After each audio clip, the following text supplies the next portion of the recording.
వారి సుప్రసన్నాచార్యుల వారి 90వ జన్మదినం జరుపుకుంటున్నాం. తేదీల ప్రకారంగా నిన్న మార్చ్ 17కు 90 ఏళ్ళు నిండినాయి వారికి.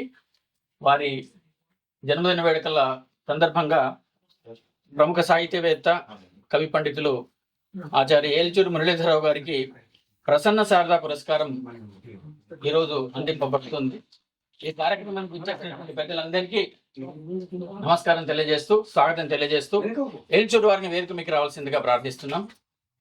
అతడొక దీర్ఘదర్శి, మర్యాదకు పెట్టని కోట, సాహితీ చతుర వచో విలాసుడు, ప్రశాంత మనస్కుడు, సంస్కృతాంధ్రదీధితులను పంచు కృష్టి, కడు దివ్య పటుత్వ కవిత్వ మాధురిన్నతుల నుగున్న మేటి కవినాథుడు, వక్త విమర్శకుండు, వాక్పతి చరణారవింద మధు సంపదనాను మధువ్రతంబో, హృద్యతమ యశో విశాలుడగు ఆతడు కోవెల సుప్రసన్న, అద్భుతముగ నిల్పె జ్ఞానమయ పోతన పీఠపు కార్యదర్శియై, స్తుతిమతి యౌచుమేటి పరిశోధకుడై చెలువొందే, ఎందరో అతనికి శిష్యులై వెలుగు చాంద్ర కవిత్వము ఆంధ్రపటుత్వము చాటినాడు. సత్కృతులను వెల్వరించి గడిజించెను టాగురు హంసయన్ పురస్కృతులు, పురాణముల్ వచన చిత్ర కవిత్వములన్నీయున్న ఆ అతులిత వార్ధియందు విపులార్థములెన్నో గ్రహించి, సద్బుధ ప్రతతికి జ్ఞానవర్షమిడు వాంగ్మి వినమ్రుడు ధన్యజీవి, సాహితి నవబంధు బృందమును హృద్యత స్థాపన చేసి, అద్యతన సుధాంశు మేటి అవధాని సుఘోష్టుల నిర్వహించి, విశ్రుతమగు నైపుణిన్ సృజనలోకము నిల్పిన స్నిగ్ధజీవి, సంచితమగు పుణ్య సంచయము చేత జనించెను, విశ్వనాథ భారతీయను సంస్థ నిల్పి జనరంజకమోనటు తీర్చిదిద్దే, ఆ చతుర మధూక్తులన్ వినిన సత్వగుణము మనమ్ము నిల్చు, సుస్థితమతి అంతరంగమును చేర్చును పీఠిక నామరూపముల్, ప్రతి నిమిషము జ్ఞాన సముపార్జనకై తపించునట్టి, సన్నుతు మహనీయు కోవెల మనోజ్ఞ కులాబ్జుని సుప్రసన్నునిన్, సితగుణ కీర్తి శోభితుని శ్రీరమ పార్వతిగూడి జ్ఞాన భారతియును, భద్రకాళి తనరార శుభమ్ములు సంగి బ్రోచుతన్.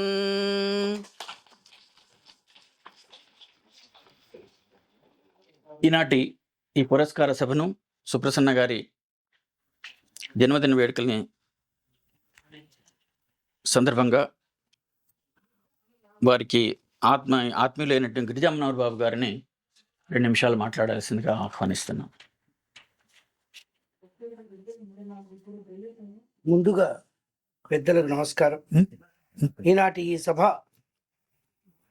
ముఖ్యంగా గురువర్యులు ఆచార్య కోవెల సుప్రసన్నాచార్య గారి 90 సంవత్సరాలు నిండిన సందర్భంగా మరొక మహా విద్వాంసుడు ఎంటూరి మురళీధరరావు గారికి ప్రసన్న శారద పురస్కారం ఇస్తున్నారు. ఈ సభలో పెద్దలు శలాక రఘునాథ్ శర్మ గారు కూడా రావడం అనేది మన అదృష్టం. ఇంకా చాలామంది పండిత మిత్రులందరూ ఉన్నారు. వారిని అభినందించడం అంటే తెలుగు సాహిత్యాన్ని అభినందించడమే. నిరంతరం కొత్త ఆలోచనలతో, దాదాపుగా నాకు తెలిసినప్పటి నుండి వారి ప్రసంగంలో కానీ వారి వ్యాసంలో కానీ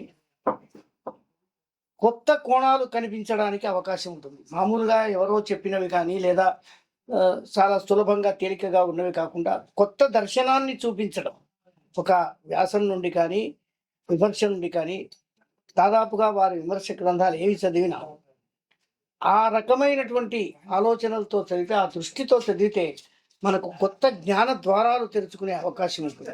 అది సుప్రసన్న గారి. ఇంతకుముందు మిత్రుడు కుందావచన కృష్ణమూర్తి గారు చదివిన మాలికలో వరంగల్లుతో వారికి ఉన్న అనుబంధం ఎంత గొప్పదో. జన్మస్థలం కావచ్చు, కాకపోతే వరంగల్లో ఉన్నటువంటి అన్ని సంస్థలతో, ముఖ్యంగా కొన్ని సంస్థలు వారే ప్రారంభించారు. పోతన విజ్ఞాన పీఠం వంటి ఒక ప్రతిష్టాత్మకమైన సంస్థకు ప్రారంభం నుండి దాని ప్రగతికి వారు కృషి చేస్తూ అందులో అనేక శతావధానాలని, అష్టావధానాలని, సాహిత్య కార్యక్రమాలని, చర్చాగోష్ఠుల్ని నిర్వహించారు.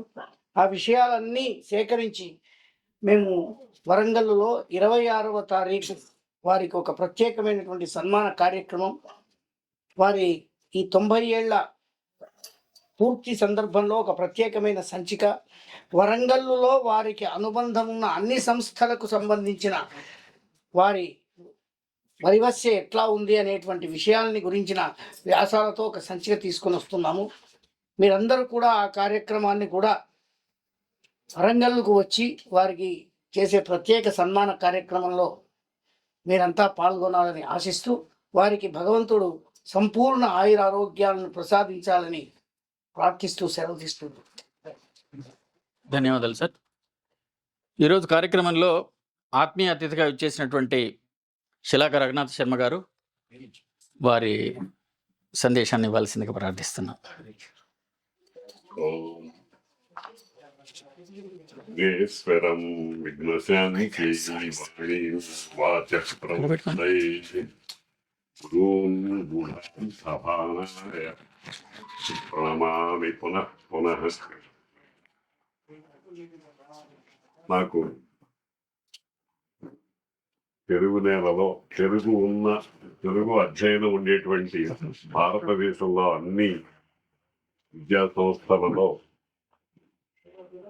అత్యంత ఆత్మీయులుగా ఉన్నటువంటి వారు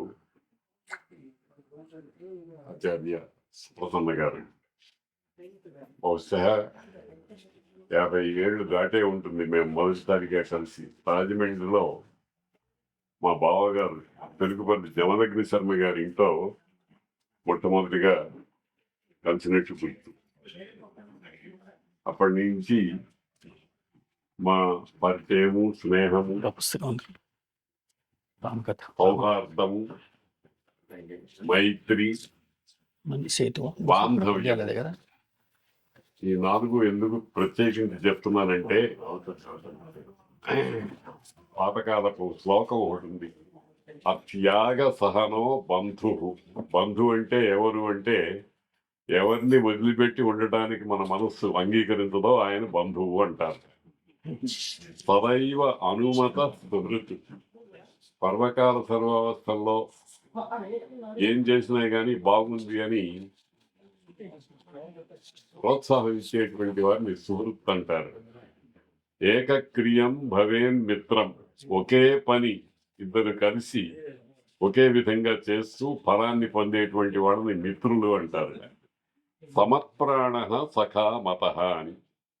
ఒకే ప్రాణము అన్నంతగా ఉండేటువంటి వాళ్ళకి సఖ అనే శబ్దాన్ని వాడాలి అని శాస్త్రాలు చెప్తున్నాయి. సందర్భం వచ్చింది కనుక ఇంకొక మాట కూడా ఇక్కడ చెప్తాను. మహాభారతంలో తిక్కన సోమయాజి గారు ధర్మరాజు యుధిష్ఠిరుడు విరాట్ రాజుకి చెప్తూ సుజన ప్రియుడైన ధర్మ సుతు సఖుడా అన్నాడు. చాలా గొప్ప మాట. ఎందుకంటే అబద్ధం ఆడకూడదు, సత్యం చెప్తే అజ్ఞాతవాస భంగం అవుతుంది. అందుకని చాలా జాగ్రత్తగా తిక్కన గారు సుజన ప్రియుడైన ధర్మసుతు సఖుడ, పరిభ్రజనాశ్రమ కలితుడ, నా పేరు కంకభట్టు. అన్నీ సత్యాలే, అన్నీ అబద్ధాలే. అబద్ధం అంటే ఈ మధ్య కొత్త అర్థం చెప్పడం ప్రారంభించాను నేను. ఆతో బద్ధమైనది అబద్ధము, ఆ అంటే పరమాత్మ. కాబట్టి అన్ని అబద్ధాలే. కాబట్టి సుజన ప్రియుడైన ధర్మసుతు సఖుడా అన్న చోట ధర్మరాజు యుధిష్ఠిరుడు నేను ధర్మరాజునే, నా ప్రాణము ధర్మరాజు ప్రాణము ఒకటే అని అబద్ధం ఆడకుండా చాలా జాగ్రత్త పడ్డాడు. అటువంటి సఖ్యము, మైత్రి, సౌహార్దము, బాంధవ్యము ప్రసన్నాచార్య గారితో ప్లస్ గౌరవం. ఎందుకంటే వారు నాకంటే పెద్దవారు, నాకంటే ముందర విశ్వవిద్యాలయాల్లో అక్కడ పాఠాలవి చెప్పినటువంటి వారు. విశ్వనాథ శిష్యకోటిలో మాకు అన్నగారు. కాబట్టి గౌరవం కూడా. ఇవన్నీ నాకు పెద్ద కాలంగా వారి విషయంలో ఉన్నాయి. వారు రాసిన గ్రంథాలు, వారి వాంగ్మయంలో చాలా భాగం నేను అధ్యయనం చేశాను. అందుకనే 2016లో శలాక విద్వత్ సంవత్సర పురస్కారం అని ఒక పురస్కారం స్థాపించి 2024 ఇక్కడే వారికి సమర్పించుకుని ఆ జన్మ ధన్యవాదంగా ఉంటున్నాను. ఈనాడు పురస్కారం తీసుకోబోతున్నటువంటి ఏల్తూరి మురళీధరరావు గారు ఆ స్వరూపానికి వామనులాగా ఉన్న త్రివిక్రముడు జోడాయన. సర్వ విషయాల్లోనూ ఆయనతో కూడా నాకు బహుకాలంగా పరిచయం ఉంది. ఢిల్లీలో ఉన్నప్పుడు అక్కడ వాడిని కలుస్తూ ఉండేవాళ్ళము. ఇటువంటి ఈ రెండు మహా దిగ్ధంతుల్లాంటి పాండిత్య స్వరూపాలకు మోడ్పుకై ఘటిస్తూ సెలవు తీసుకుంటాం. ధన్యవాదాలు సార్. ఇప్పుడు శ్రీ దహగం సామమూర్తి గారు వారి సందేశాన్ని అందజేయాలి. నమస్కారం. నమస్కారం. ఈరోజు ప్రసన్న గారు 69లో 70లో నేను ఎంఏ ప్రైవేట్గా రాస్తున్నాను. ప్రత్యేకంగా వరంగల్ పిఈ సెంటర్లో వారి శిష్యరికలు చేశాను. వారు చెప్పినటువంటి వస్తు చరిత్ర పాఠం ఏదో ఉందో అది ఈనాటికి నాకు తృతీయ ఆశ్వాసం ఈనాడు నా మెదట్లో ఉన్నప్పుడు కూడా నేను ఎప్పుడు దాని గురించి ప్రస్తావించుకుంటున్నాను. మీరు తెలుగుదేశంలో ప్రత్యేకంగా సాహిత్య ప్రపంచంలో పరిచయం అంతగా అవసరం లేని చెప్పండి. పండించిన సాహిత్య కృషి వరకు భారతీయ సంస్కృతి, భారతీయ ఆత్మ, సనాతన ధర్మములకు అచ్చమైన ప్రతినిధి. ఓరగల్లు ముద్రబిడ్డలుగా అక్షర జగత్తులో శిఖరాయమైన సౌజన్యమూర్తిగా నిరాడంబరతకు విధేయ విధేయతలకు పర్యాయపరమైన వ్యక్తిత్వంతో తల్లిదండ్రులు, మాతామహులు, పితామహులు సంపాదించిన సనాతన సంప్రదాయ పునాదులపై తమను తామే తీర్చుకున్న జిజ్ఞాసులు. మరొక లివింగ్ లెజెండ్. క్రియాసిద్ధి సర్వే భవతి మాతామోపకరణే అన్న మైతోక్తి వీరి విషయంలో అక్షర సత్యం. మనకంటూ ఒక హంగు ఆర్భాటము లేకుండా సాహిత్య ప్రపంచంలో ప్రదర్శించిన భావుకత, సాధించిన విజయాలు అనేజ్ఞాలు. అక్షరార్చనము నియమభరితమై నిబద్ధత నిష్ఠతో కూడినది. వారొక యోగి. రవీంద్రులు, విద్యు కృష్ణమూర్తి, అందుకూరి శివానందమూర్తి ప్రభుత్వ యోగులు విశ్వనాథ పద్మతో సరస్వతి కోసల ప్రభావంతో సుసంపన్నులైన చిత్రప్రజ్ఞ అద్వైత విశిష్టాద్వైత ప్రవక్తలైన ఆదిశంకరుడు, భగవద్ రామానుజుల బోధనుడు, సాహిత్యమును ఆభూషణ పట్టిన దార్శనికులు. అలాంటి వారు 90వ పడిలో ప్రవేశించిన సందర్భంలో జరుగుతున్నటువంటి చిన్న కార్యక్రమానికి నేను వారికి నమస్కారాలు చేస్తూ వారి ఆశీస్సులను కోరుకుంటూ వారికి అమ్మవారు లలిత పరాదేవత సంపూర్ణ ఆయురారోగ్యాలను సదాయువు కోరుకుంటూ సెలవు తీసుకుంటాను. నమస్కారం. ధన్యవాదాలు సార్. దహగం సామమూర్తి గారు మంచి రచయిత, కవి. వీరు ఇప్పుడు మేము వరంగల్లో 26వ తేదీ నాడు సుప్రసన్న గారి జన్మదిన వేడుకల సందర్భంగా వెలువరించేటువంటి సంచికకు వారు సంపాదకులుగా ఉన్నారు. చాలా చక్కటి సంచిక వస్తుంది. వారి కృషితో చాలా మంచి. ఎదలోనంగనియించి సాధుమతి నీవే భూపతి శ్రేష్ఠుడంచెదలోనన్ రణయించి ఆదరతి నీవే తారక బ్రహ్మమంచెదలో కూర్చొనజేసి దీప్తమతి నీవే అంతరాదిత్యుండంచెదనుల్ గుర్తుకు వచ్చి చెక్కితిని రామా జానకి వల్లభ. ప్రసన్నాచార్య వారు ఈ మధ్యలోనే వారికి అంటే దృష్టి లోపించిన సందర్భంలో కూడా కావ్య రచన అనేటువంటిది ఆపలేదు. ఈ మధ్యలో రాసినటువంటి సీతారామ కథాసుధలో ఉన్నటువంటిది ఈ పద్యం. ఇప్పుడు సుప్రసన్న గారికి ఆత్మీయులు ఆచార్య వెలుదండ నిత్యానందరావు గారిని తమ సందేశాన్ని అందించాల్సిన తెలుగు విశ్వవిద్యాలయం ఉపకులపతి గారు. నేను నమస్కారం. గిరిజామణి బాబు గారితో చెప్పాను, నేను ఉపన్యాసం ఇవ్వను, ఇంకా పిల్లగాని లాగా వస్తాను, నేను లేదు ఇంకా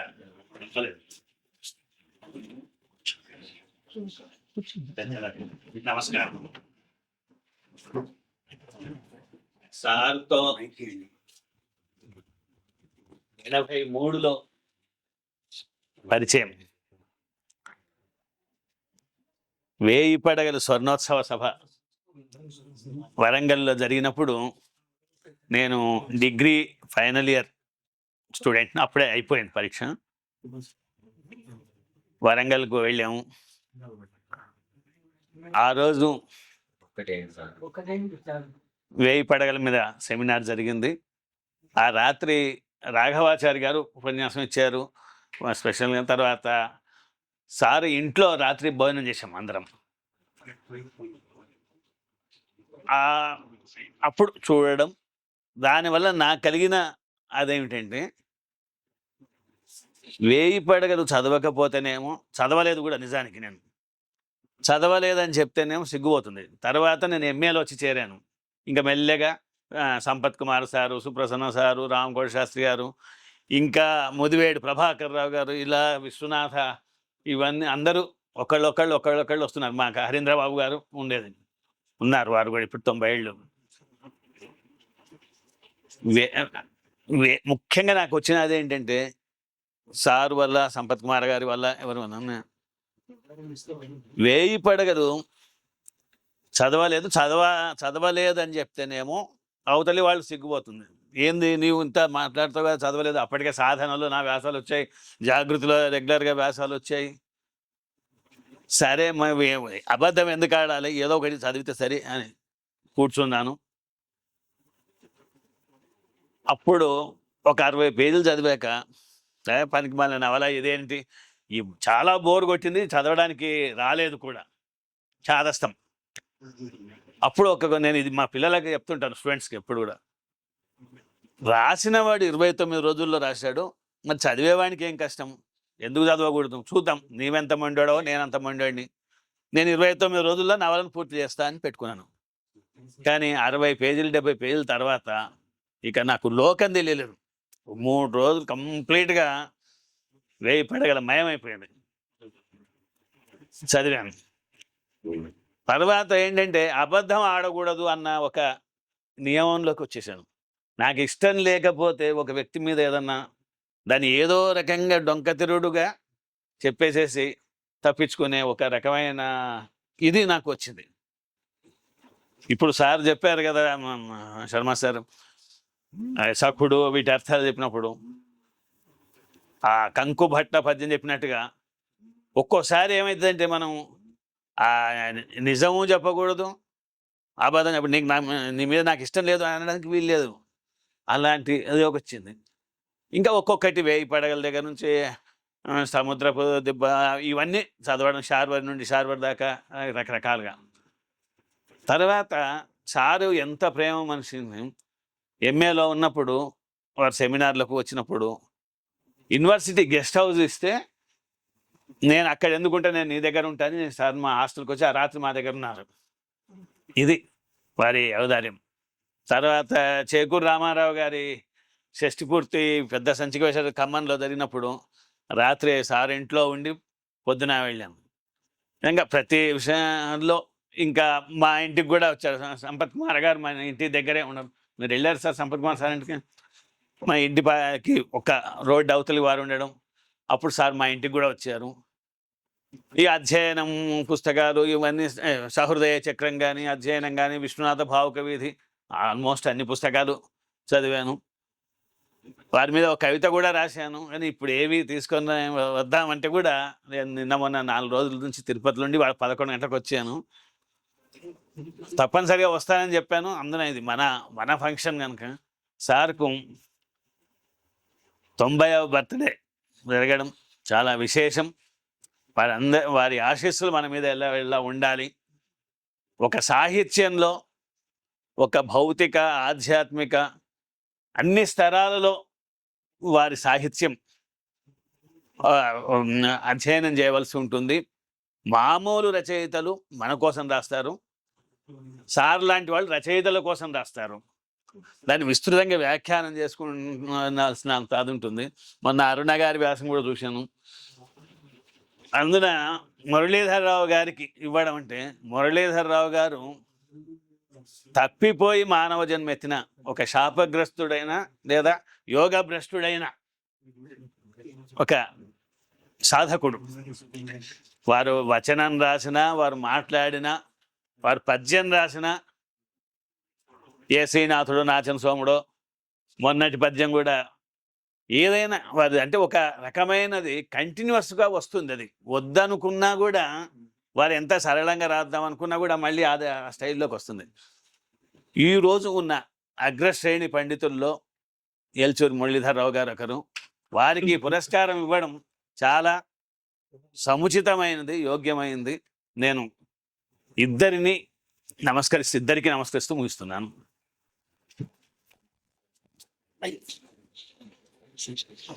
నిత్యానందరావు గారు ఇప్పుడు తెలుగు విశ్వవిద్యాలయం ఉపకులపతిగా ఉన్నారు. వారు 26వ తారీఖు నాడు మేము వరంగల్లో చేసేటువంటి కార్యక్రమంలో సుప్రసన్న గారి నవతి పూర్తి సంచిక ప్రతిభా సుప్రసన్నము ఆవిష్కర్త వారే. వారిని తప్పకుండా ఆ రోజు వచ్చి కార్యక్రమం నిర్వహిస్తుంది. ఇప్పుడు సభను ఉద్దేశించి సంతోషం. ఇప్పుడు ధూల్పాల అరుణ గారు వారి సందేశాన్ని అందిస్తారు.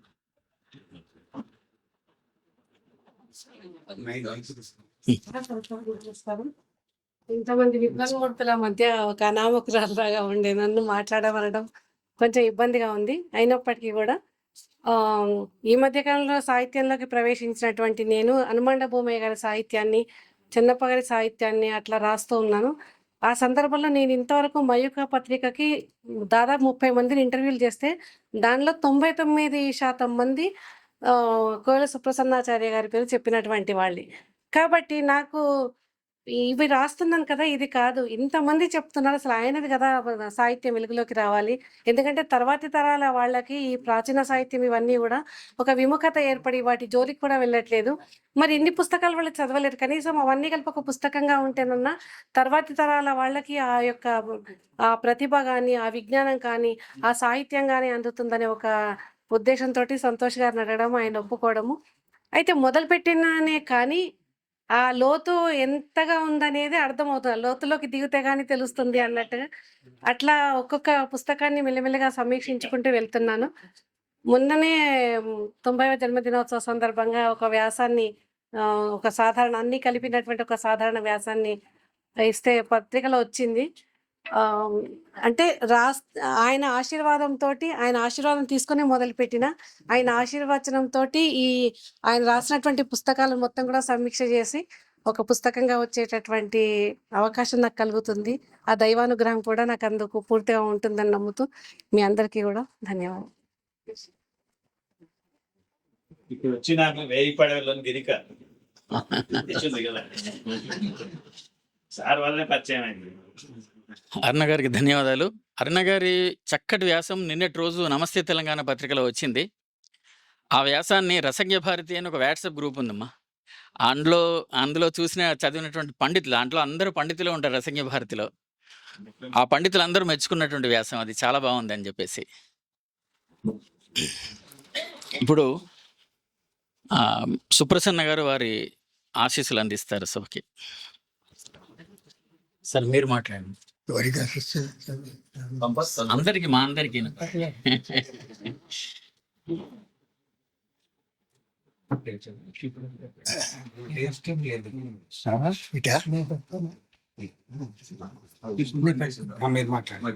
పట్టుకుంటా. నమస్కారాలు. ఇంతమందికి నమస్కరించుకోవడం అంటే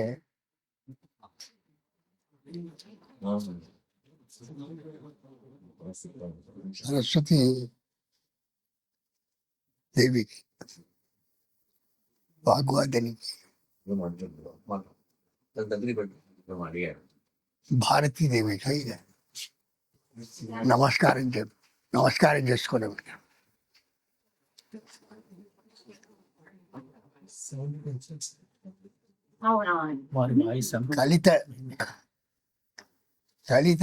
కరకలిత విపంచి విభాతి వైరించి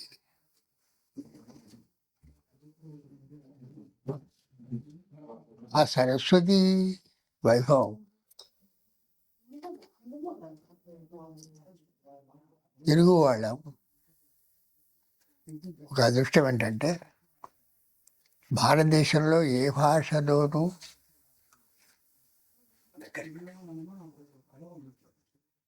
సజీవంగా లేని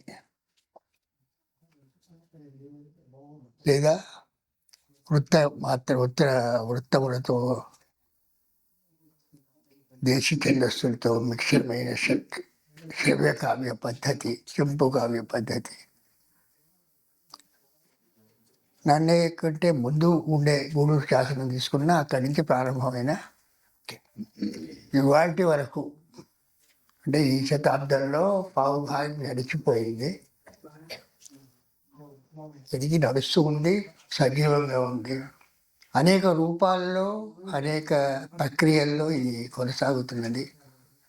వాడు అవధానం చేసేవన్నారు. ఆశు కవిత్వం ఉంది, మధుర కవిత్వం ఉంది, విస్తార కవిత్వం ఉంది, చిత్ర కవిత్వం ఉంది. ఈ 4 విధాల కవిత్వ మార్గాలు సజీవంగా ఉండటం కన్నడలో మొదటి 2 శతాబ్దాలు కవిత్ర పంప భారతం ఆ సందర్భంలో ఆ మార్గం నడిచిన తర్వాత మళ్ళీ షట్పదుల్లోకి వాటిలోకి మారిపోయింది. మహాఛందస్సు ఇప్పుడు రాస్తున్న వాళ్ళు కువెంపు వాళ్ళు మహాఛందస్సు రాస్తున్నారు. ఇది ఒక ప్రత్యేకమైన గర్వకారణమైన అంశం. ఈ ఛందస్సు ఒకటేనా అంటే ఛందస్సు ఒకటే ఉండటం కాదు, మార్గదేశీ ఛందస్సులు కలిసి కావ్య రూపం పొందడం అనేది కూడా ఇక్కడ విశేషం.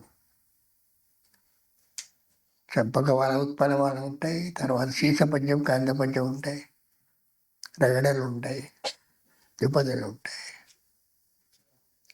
ఆకృతిలో ఉండే విశేషం ఇది. అమ్మాయి అందంగా ఉందనడానికి రూపురేఖలు చూస్తాము. రూపరేఖల విషయం మనం ఇప్పుడు మాట్లాడుకున్నాం. ఈ రూపరేఖలతో పాటు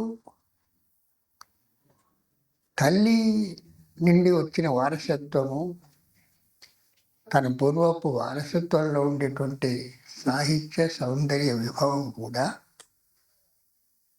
భారతం నుంచి, భాగవతం నుంచి, రామాయణం నుంచి, మనుచరిత్ర ఈ కావ్యాల నుండి ఒక బలిష్టమైన సంప్రదాయం మన జీవితకాలంలో చూస్తున్నాం. కల్పవృక్షం పూర్తయింది మన జీవితకాలంలో. ఇంతటి విస్తృతమైన శైథిల్యం లేని శక్తివంతమైన కావ్య రూపాలు ఉదాహరణ నడిచి ఉంది, శతకం ఉంది, యక్షగానాలు ఉన్నాయి. ఈ ప్రక్రియలన్నీ నడుస్తూ ఉన్నాయి. ఇది నా మటుకు నాకు ఇది గర్వకారణమైన అంశం అనిపిస్తుంది.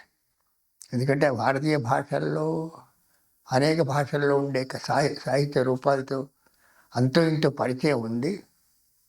ఆ పరిచయం పురస్కరించుకుని చెప్తున్న మాట, ఇంత విశిష్టమైన రూపము, ఇంత విశిష్టమైన లక్షణము,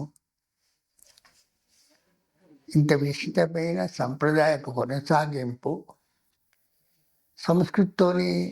సంస్కృతి భారాన్ని, సంస్కృతి భాగాన్ని, సంస్కృతి చైతన్యాన్ని నిలబెట్టుకుంటూ వచ్చిన కావ్య శాఖలోనూ ఒక తెలుగు భాష అనుకుంటాను, తెలుగు సాహిత్యం అనుకుంటాను.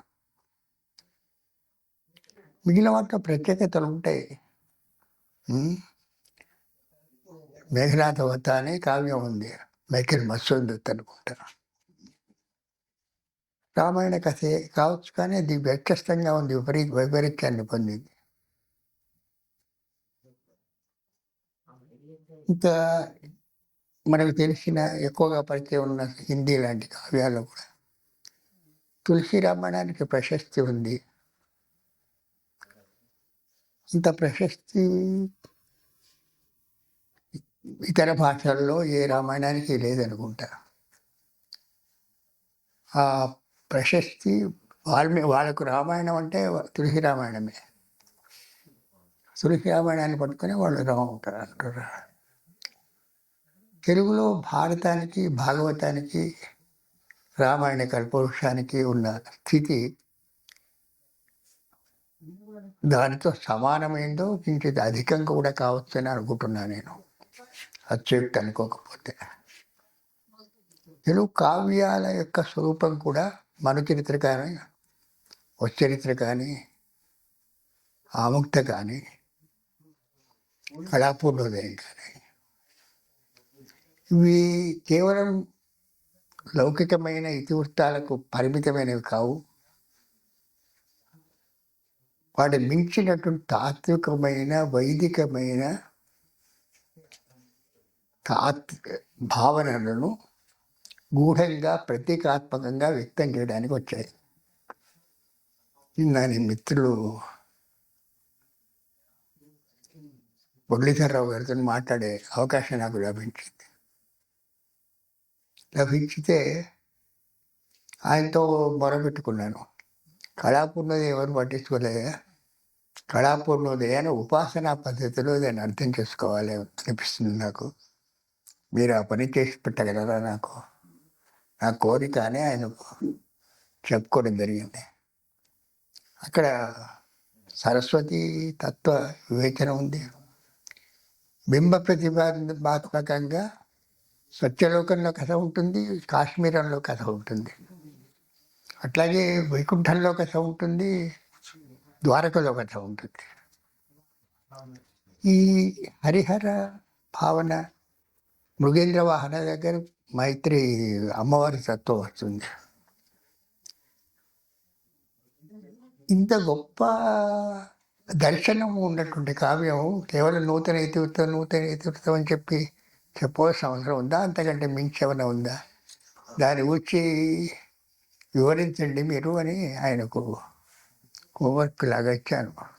హోంవర్క్ ఇవ్వచ్చో లేదో నాకు తెలియదు కానీ, ఎందుకంటే నేను చేసే పరిస్థితులు లేక నా అసమర్థతను ఆయనకు అప్పచెప్పాను నిన్న నేను. మీ దీవెనతో. దీవెనే ఉంటుంది, ఎప్పుడు ఉంటుంది దీవెనేది ఏముంది. మన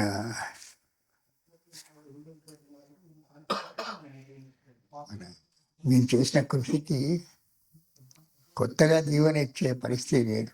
ఆ కృషిలో మేము భాగవతానికి ఆయన పరిష్కరణ ఆయన చేయాల్సిన పని ఇదొకటి. భాగవతానికి పరిష్కరణ పూర్తి చేసి బయటికి తీసిన అవసరం ఉందనిపిస్తుంది. భారతానికి మా లక్ష్మీరంజన్ గారు ఆర్థిక సహాయం లేకుండా కూడా, ఏమాత్రం లేకపోయినా దాన్ని పూర్తి చేసి బయటికి తీసుకొచ్చారు. భాగవతానికి కూడా అలాంటి ఒక పరిష్కృత ముద్రణ రావాల్సినది. ఎడిటోరియల్ వర్క్ కొంత చేశారు మురళీధరరావు గారు. ఆయన పని చేస్తారని, చెయ్యవల్లని. ఎందుకంటే భాగవతం నాకు చాలా ఇష్టమైన పుస్తకం. నేను ఛందస్సు నేర్చుకోలేదు, ఇతర శాస్త్రాలు నేర్చుకోలేదు. భాగవతం ద్వారానే నేను కవితారంగానికి రావడానికి నాకు దోహదం చేసింది. 12-13 వరకు నాకు రుక్మిణి కళ్యాణం, గజేంద్ర మోక్షం, ప్రహ్లాద చరిత్ర వీటితో పరిచయం ఉంది. పద్యాలు కొన్ని నోటికి వచ్చేవి. ఆ నోటికి వచ్చిన పద్యాలే ఛందస్సుకు మార్గం చూపించాయంతే. ఇది జరిగింది. అందుకోసం నేను ఇవాళ ఒక తృప్తిగా నాకేముందంటే,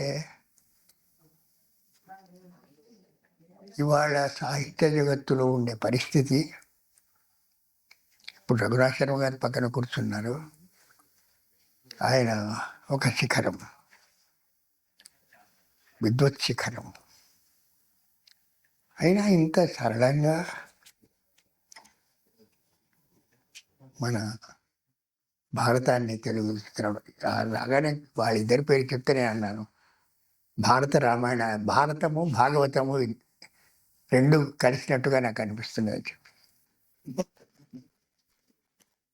భారతం ఆయన పూర్తి చేశారు, భాగవతాన్ని దాదాపు ఈయన పూర్తి చేశారు, కానీ ఇంకా పూర్తిగా ఆ మిగిలిన భాగాన్ని తగ్గించి అది పూర్తి చేయాలని కోరుకుంటున్నాను. సాహిత్యాన్ని సంస్కృతిలో భాగంగా మనం చూడలేదు.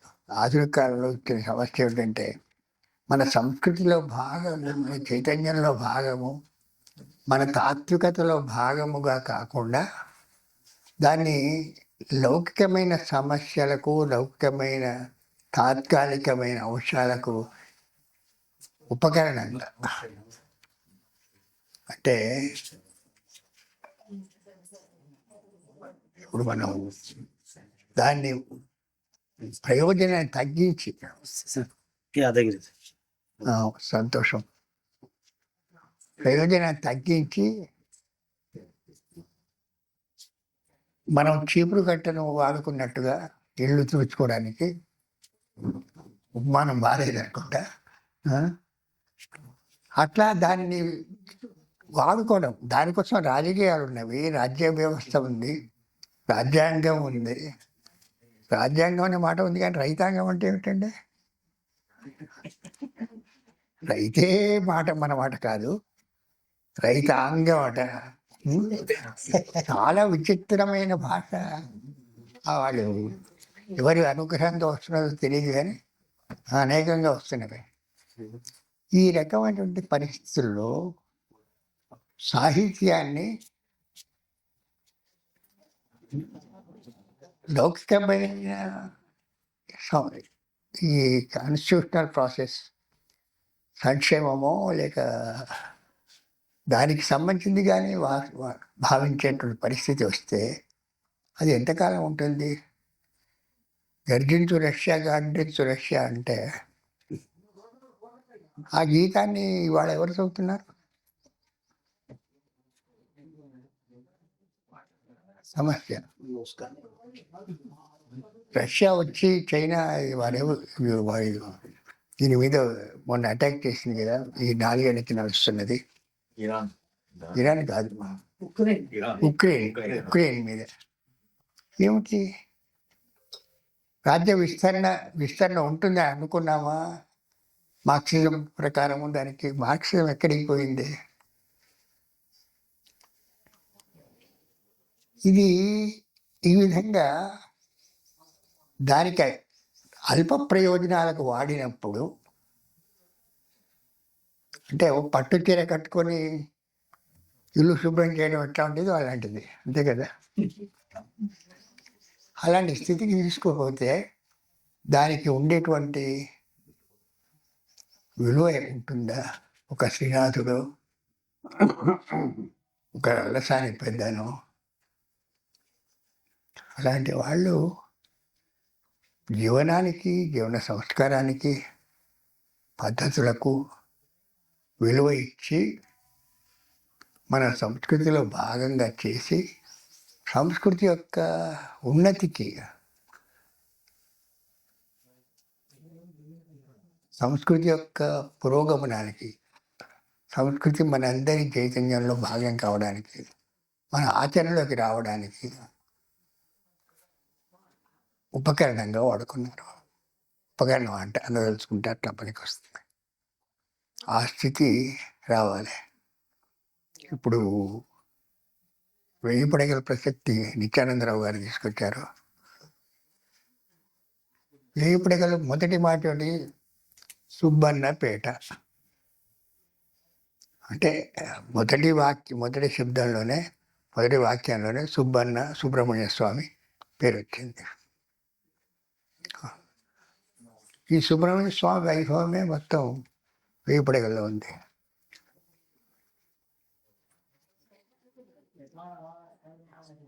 లైక్ మాస్టర్ గారి నంబర్ కూడా లక్కీ నెంబరు 6.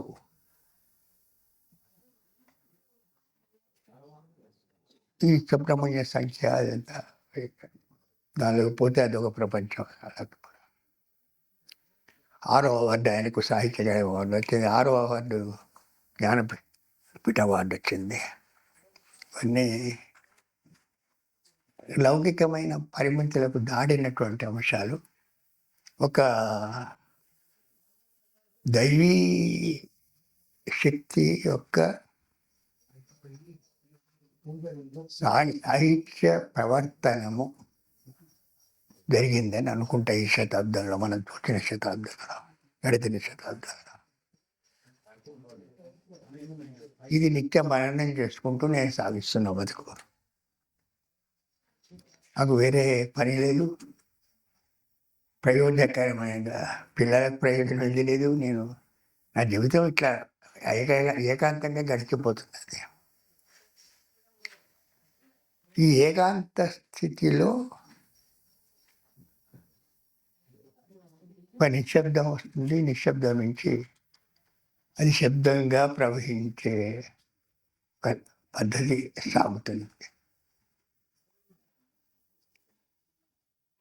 ఈ వయస్సు భారం అయింది. రామకథను చాలా సంగ్రహంగా సీతారామ కథాసుధ కానీ వనవాస రాఘవన్లో కానీ చెప్పడం జరిగింది.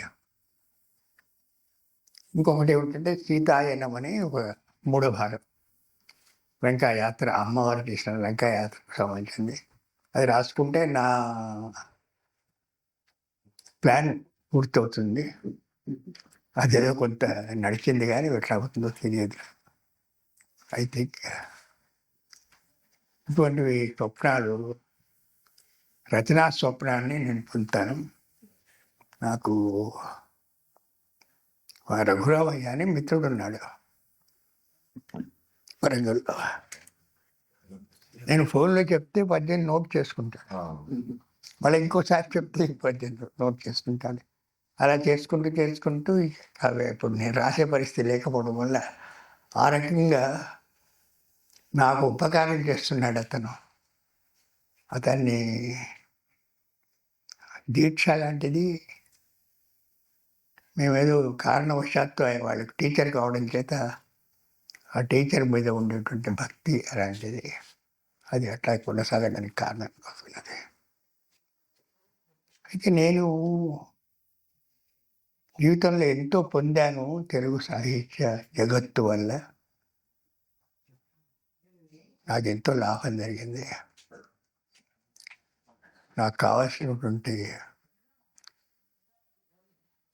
ఒక చైతన్యం కలిగింది.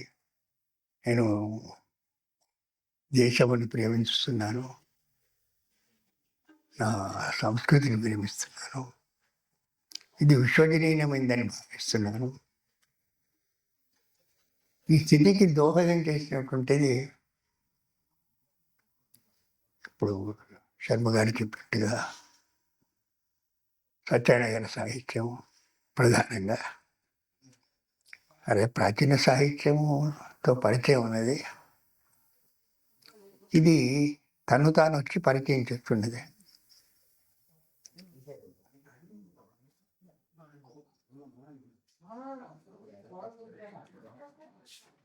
ప్రౌఢకన్యా స్వయంగ్రాహములనే రుత్సుమార అంకితం పద్యంలో చెప్పినన్నాడు.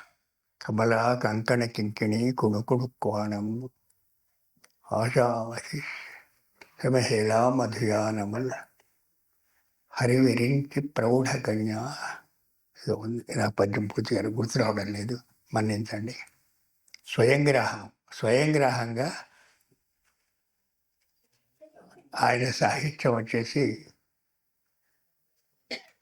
నన్ను ఆవరించింది. ఇంకా కొంచెం జాగ్రత్తగా చెప్పాల్సి వస్తే అనుగ్రహించింది. చదువు కానీ సంస్కారం కానీ సాహిత్య మార్గం ద్వారా నా తాత్వికమైన భావనకు కూడా బలమిచ్చింది, మార్గం చూపింది. ఆయన్ని వేళెందుకు స్మరించుకుంటున్నా అంటే ఆయన లేకపోతే నేను లేను కాబట్టి. ఇలాంటి సందర్భంలో నాకు మురళీధరరావు గారితో పరిచయం 10 ఏళ్ళు అయింది అనుకుంటా. ఢిల్లీలో పరిచయం అయింది. నేను ఎప్పుడు మాట్లాడినా ఏదో కొత్త విషయం మాట్లాడుతుంటారు. భాగవతం సంగతి కూడా మేము చాలాసేపు చర్చించుకున్నాం. ఆయన వాళ్ళు అజోగి వాళ్ళు అనుకుంటూ పబ్లిష్ చేసింది పుస్తకం, ఆయన వ్యాసాల పుస్తకం పబ్లిష్ చేశారు. సరే, ఇప్పుడు విశ్వవిద్యాలయాల్లో పరీక్షలు జరుగుతున్నాయి, అన్నీ నడుస్తున్నాయి. వాటి మీద మా తరానికి కొంత అసంతృప్తి ఉంది. కానీ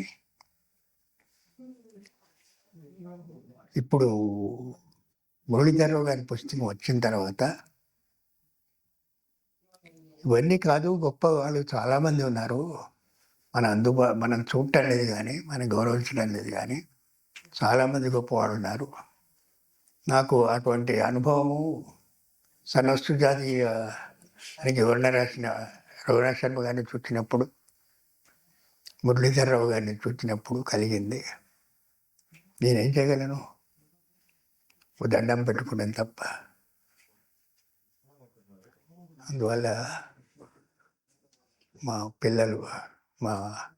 పిల్లలు చెప్పైతే విన్నారు, ఒక అవార్డు ఏర్పాటు చేయండి, మనకు వీలైనప్పుడు ఇద్దామని. రఘునాథ్ శర్మ గారు తమ పద్ధతిలో వారు చేస్తున్నారు. నేను ఏదో ఒకటి ప్రారంభం చేద్దామని చెప్పాను.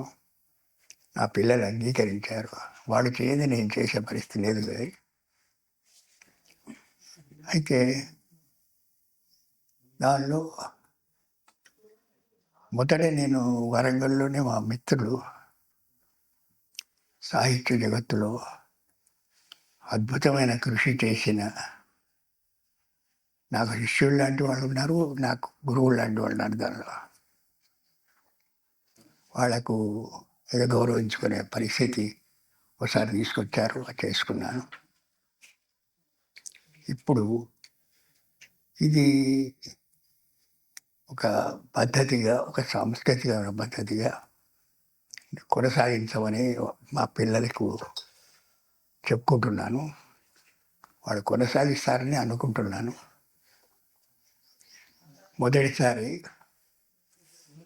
ఇది చాలా ఆర్థిక దృష్టితో చూస్తే పరిగణించదగ్గది కానే కాదు ఈ అవార్డు పురస్కారం.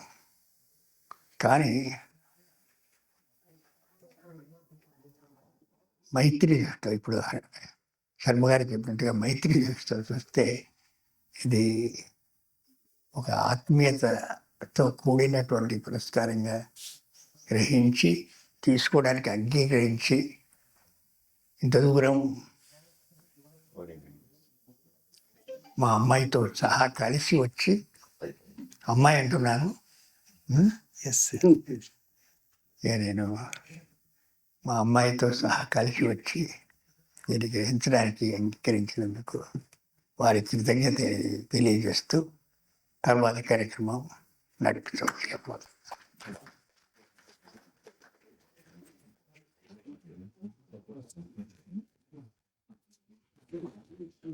ధన్యవాదాలు సార్.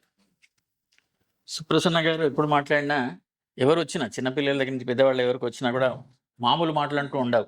అంటే ఉభయ కుశలోపరి, మీరు ఎట్లా ఉన్నారు, నేను ఎట్లా ఉన్నా, ఇట్లాంటి మాటలు కాకుండా ప్రతిదీ సాహిత్యం గురించే మాట్లాడతారు. చాలా గొప్పనైన సాహిత్యం వారు సృష్టించి పెట్టారు. ఇప్పుడు కూడా ఇంకా చేస్తూనే ఉన్నారు. ఇప్పుడు 3 పుస్తకాలు దృష్టిలోపం అయిన తర్వాత చేసినవి ఉన్నాయి, ఇంకో పుస్తకం రెడీగా ఉంది అని అంటున్నారు. వారి సాహిత్యం గురించి మేము సహృదయ సాహితీ వరంగల్ పక్షాన కోవిడ్లో మనం ప్రత్యక్షంగా సమావేశాలు నిర్వహించుకునేటువంటి అవకాశం లేదు కాబట్టి అంతర్జాల మాధ్యమంగా జూమ్ సమావేశాలు 77 చేశాం. 78 చేస్తే కూడా వారి సాహిత్యంలో ఒక 20% కూడా కవర్ చేయలేకపోయినాము. అప్పుడు కూడా ఎందుకు ఆపేసామంటే, వారి సాహిత్యం గురించి అంతగా మాట్లాడడానికి మా భక్తులు కొరవై దాన్ని ముగించాల్సి వచ్చింది. అది సంగతి. ఇప్పుడు శ్రీ మాడభూషణం శ్రీధరాచార్యులు సుందర క్లుప్తంగా మాట్లాడతారు.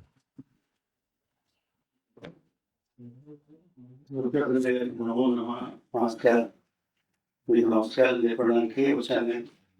ఏదో ఉపన్యాసం ఇచ్చే శక్తి, ఆలోచన, ఆసక్తి, తెలివి లేదు ఉందని అనుకోవట్లేదు. తర్వాత వయసులో వారికి బ్రహ్మాండమైన సత్కారం రావడం నా అదృష్టం, చూడడానికి వచ్చే అదృష్టం నాకు లభించడం చాలా నమస్కారం. ఢిల్లీలో ఉన్నప్పుడు చాలా సుందర భారతం వారిని ఆదరించారు. చాలా పెద్దవారు, గొప్ప రచయిత. పూర్తిగా వివరించలేను. ఆ, నా పేరు మాడభూషి శ్రీధర్ అని నేను రాసుకున్నాను. నా పేరు మాడభూషణం శ్రీధరాచార్యులు అని నా పేరు. అయితే నేను తప్పుడు రాయడం బాగుండదు కదా అని మాడభూషి శ్రీధర్ అని 2 పదాలు మాత్రం సరే. మాడభూషి శ్రీధర్ చిన్నగా రాసుకున్నాం అని నాకు ఆ లెక్క తప్ప నాకు ఇంకో లెక్క లేదు. అట్లా రాసుకున్నాను. నడుస్తూ ఉంది. ఒక 17-20 ఏళ్ళు రాసుకుంటుంటే ఒకసారి నేను సెంట్రల్ ఇన్ఫర్మేషన్ కమిషన్గా ఉన్నప్పుడు సార్ని కలవడానికి నేను వరంగల్ వెళ్ళి అడిగితే ఇట్లా నేను రాసిన మాడభూషి రాసుకున్నట్టే ఆయన ప్రూఫ్స్తో సహా చెప్పాడు. మా తాతగారి తండ్రి గారికి మాడభూషి శ్రీధర్ మాడభూషి అని ఉంది తెలుసా, కాబట్టి ఏం పెట్టుకోకు, ఇదే పేరు చాలా బాగుంది, కంటిన్యూ చేసుకో అని చెప్పారు. ఇది ఒకటి నాకు గుర్తున్న విషయం చెప్తాను చెప్తున్నాను. ఇది ఈ మధ్య ఇంకొక చిన్న పని మీకు నచ్చిన మరి ఒకటి చేసిన సుబ్రసన్న గారికి నచ్చిన పని ఏమిటంటే సుబ్రసన్న గారికి చాలా ఆత్మీయులైన ఎంఎస్ ఆచార్య మా నాన్నగారు, వారి జనధర్మ పత్రిక సంపాదకులు, జనధర్మ ద్వైమాసిక ఒక పత్రిక సాహిత్యాలను ఆయన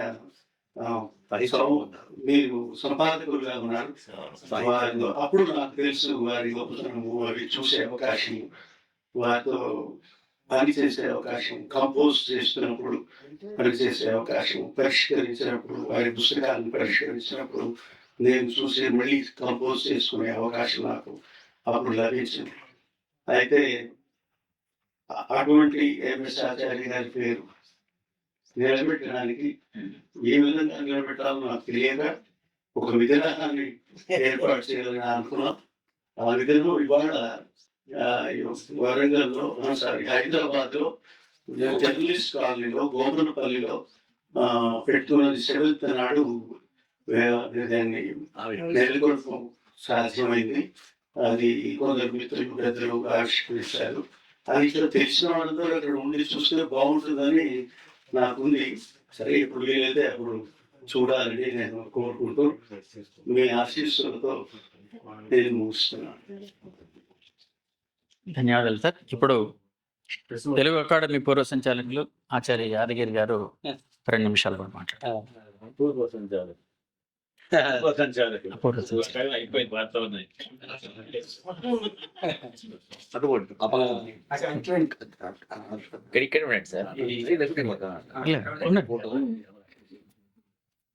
ఈ సంస్థలో ఆశీనులైన పెద్దలందరికీ పేరు పేరున అభివాదాలు సమర్పిస్తున్నాను.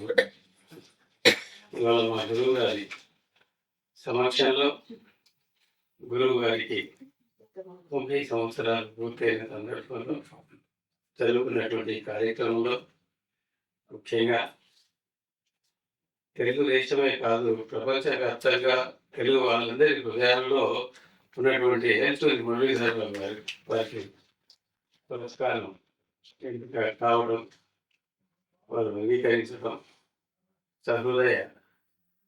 సహృదయాఖ్యం విజయతే అన్నట్టు మా సుబ్రసన్న గారు, మా గురువు గారు సహృదయ చక్రం అని ఒక పుస్తకం చూశారు. ఆ సహృదయ చక్రంలో ఇలాంటి మురళీధరరావు గారు లాంటి వాళ్ళు తప్పకుండా చాలా మంది ఉన్నారు. ఇంకా వారు కూడా వస్తారు. ముఖ్యంగా మా గురుదేవులు సుబ్రసన్న గారికి నమస్కారం చేస్తూ, నేను సంస్కృత కళాశాలలో 2-3 నిమిషాలు విశ్వవిద్యాలయానికి ప్రవేశించగానే ఒక గురువు నుండి మరొక గురువు దగ్గరికి సంప్రదాయంగా వెళ్ళే ఒక సౌభాగ్యం లభించింది నాకు. నేను గురువు అంటే ఒక నిర్వచనం పెట్టుకున్నాను. ఎవరైతే జీవితం చివరి వరకు నీడవలే తన వెంట అనుసరించి ఉంటారో వారే నిజమైన గురువు అని నేను అనుకుంటాను. అలాంటి గురువు మా సుప్రసన్నాచార్య వారు. మా ప్రతి మాటలో, మా ప్రతి కదలికలో, మా ప్రతి ఆలోచనలో మమ్మల్ని ప్రభావితం చేస్తున్నారు. చేసినారు కాదు, చేస్తూ ఉన్నారు. ఇంకా ఎప్పుడు శాశ్వతంగా ఉంటుంది మా అనుబంధం. వారి ఆలోచన లేకుండా నేను ఇంతవరకు ఎన్నడూ ఏ అక్షరం రాయలేదు అంటే ఆశ్చర్యం కాదు. చాలా మంది అంటారు నేను రాసిన భావాల్లో వాక్యాల్లో సుబ్రసన్న గారు కనబడుతూ ఉంటారని. అది నాకు సంతోషం. అయితే నేను నాకు ఒకటే ఒక వేదన ఏంటంటే మా గురువు గారికి తగిన విధంగా ఇంకా ఉన్నతంగా సన్మానం చేయాలన్నటువంటి ఆరాటం, ఆవేదన, ఆలోచన నాలో ఉన్నాయి. అది నెరవేరాలని నేను భగవంతుని ప్రార్థిస్తున్నాను. ఎందుకంటే తెలుగు సాహిత్య లోకంలో ఇంత గొప్ప కృషి చేసిన వాళ్ళు చాలా తక్కువ మంది ఉన్నారు. ఇప్పుడు ఈ కాలంలో వీరికంటే మించిన వాళ్ళు ఎవరు లేరు అని నేను చెప్తున్నాను. వారి కవిత్వ సంపుటం, సాహిత్య వ్యాసాల విమర్శ సంపుటాలు విడిగా అచ్చై ఆవిష్కరణ అయిన రోజు వారికి ఘనంగా సన్మానం జరిగిందని నేను భావిస్తాను. అది తప్పకుండా నెరవేరుతుంది. అది భగవంతుని యొక్క నిర్ణయం అనుకుంటున్నాను.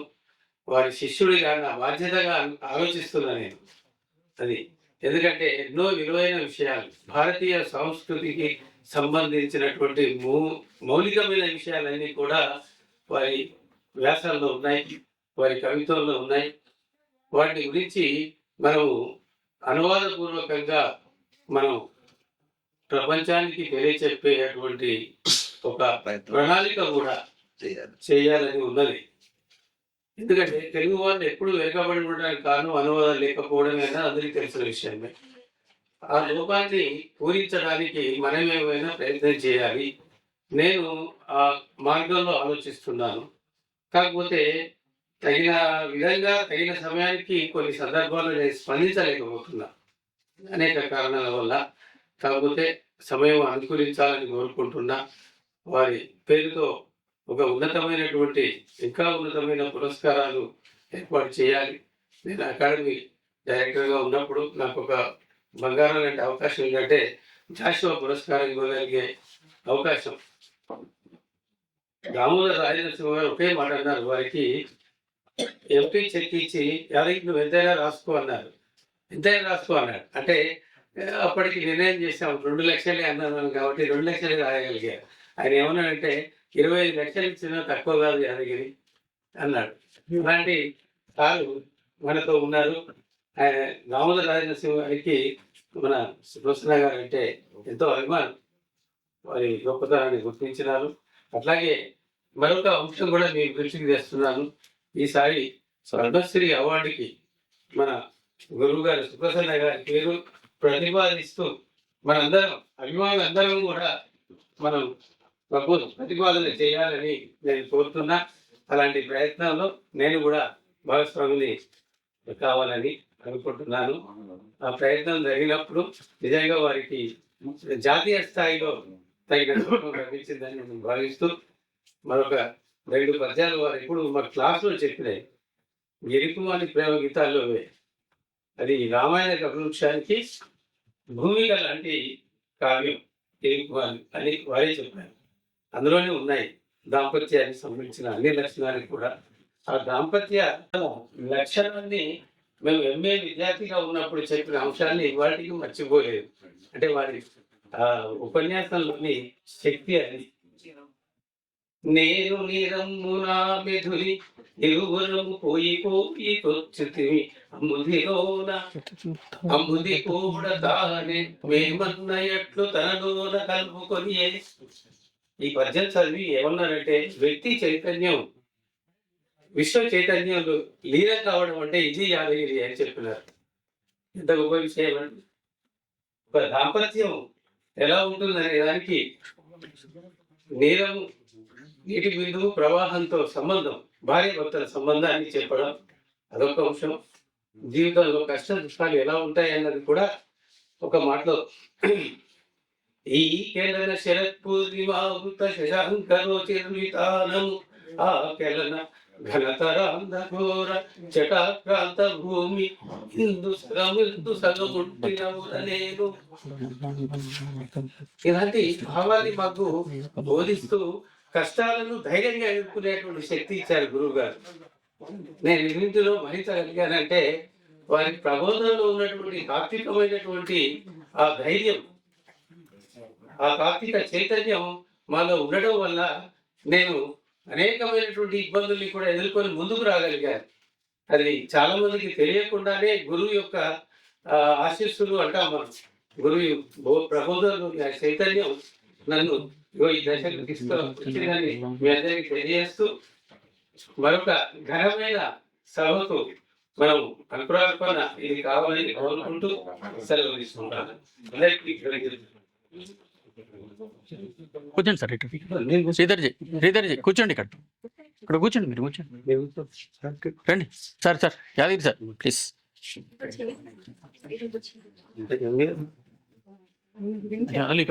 నమస్కారం. ప్రసన్న శారద పురస్కారం ప్రదానం కోవెల సంతోష్ దంపతులు ముందుకొచ్చి ఏర్పాటు చూడాల్సింది.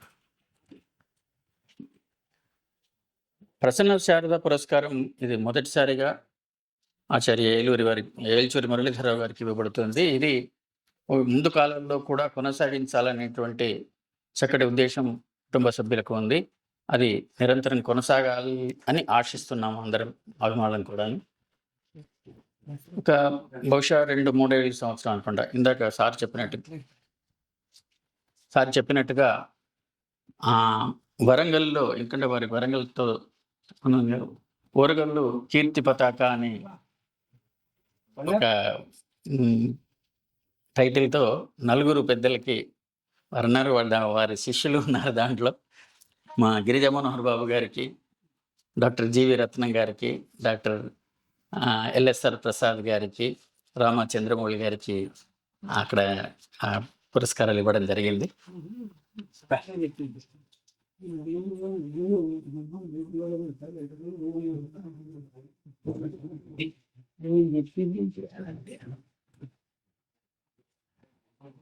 మేడం మీరు కొంచెం జరగండి.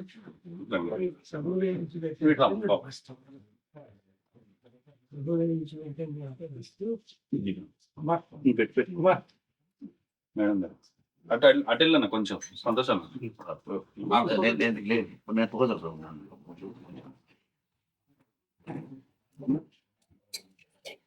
అది ఒక గొప్ప సాహితీవేత్త అయినటువంటి వారు మిగతా సాహితీవేత్తల్ని ఏ రకంగా పురస్కరించడం, ఏ రకంగా గౌరవించడం అనేటువంటిది చాలా ఉన్నతమైనటువంటి సంస్కారంగా భావిస్తున్నాం. పక్కన ఆయనకి నాన్నగారితో ముట్టించింది.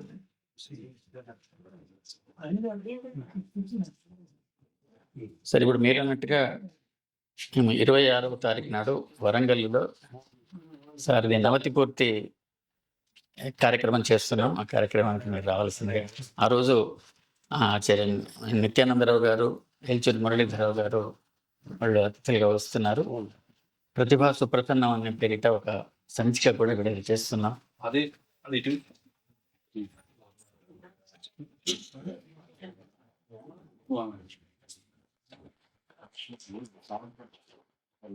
ముట్టించి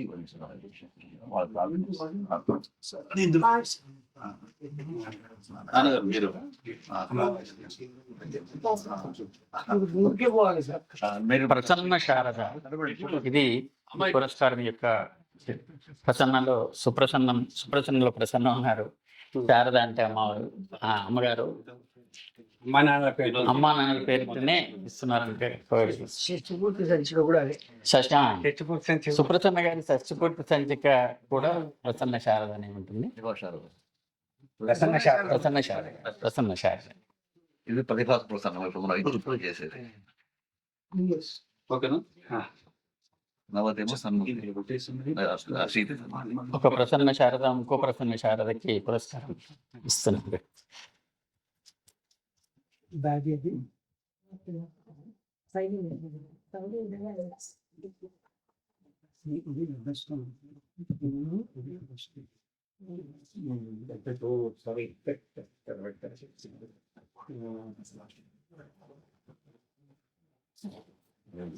సరే, ఇప్పుడు సుప్రసన్న గారికి సన్మానం చేస్తున్నారు ఏల్చూరి వారు. అయితే ఇప్పుడు మాత్రం ఏల్చూరి వారు ఒక్కరు మాత్రమే సుప్రసన్నకు చేస్తారు. కార్యక్రమం అయిపోయిన తర్వాత దానికి కూడా షెడ్యూల్ ఉంది. ఆ తర్వాత అందరం మిగతా వాళ్ళందరం సుప్రసన్న గారికి సన్మానం చేస్తున్నాం. అంటే మేము ఒక కార్యక్రమంలో ఒక పద్ధతిలో పోవాలనేటువంటిది అంతే. సార్ మాట్లాడు. మరి సన్మానం అయిన తర్వాత ఏల్చూరి వారు మాట్లాడతారు.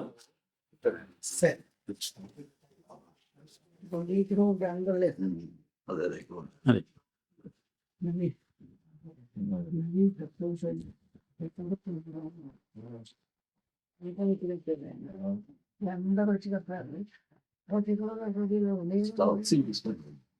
వారు మాట్లాడుతుంటారు, మీరు చేశారు. శైలజ ఫ్రూట్స్ బ్యాగ్ ఒక ప్యాకెట్.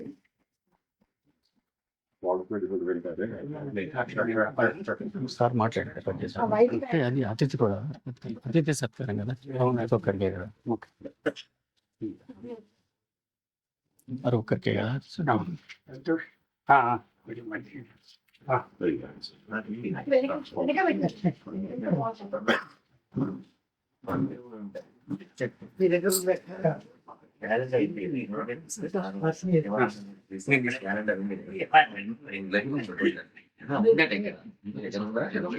అయిపోయింది సార్, అయిపోయింది కదా.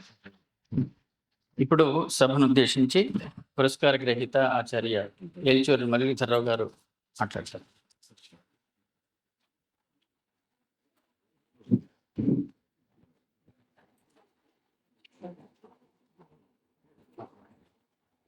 కూర్చోండి సార్, కూర్చోండి కూర్చోండి.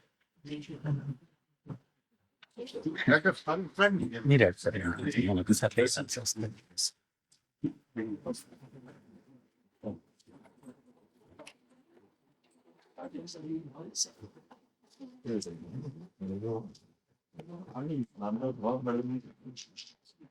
తెలియదు ఆయన.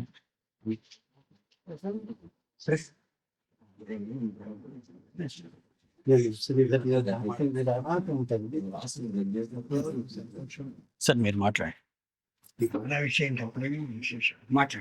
మాట్లాడండి ప్లీజ్. ఒక 5 నిమిషాలు ఆగితే సార్ మాట్లాడతారు.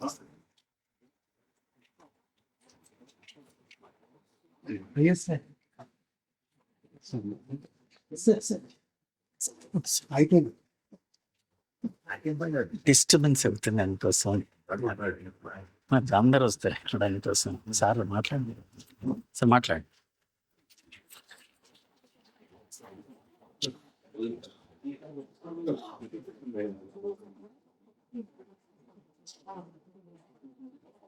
సభాయై మంగళం భూయాత్ సభ్యానాం యశస్వినాం సర్వం శివమయం భూత్వా చిరవృద్ధిం ప్రపద్యతాం.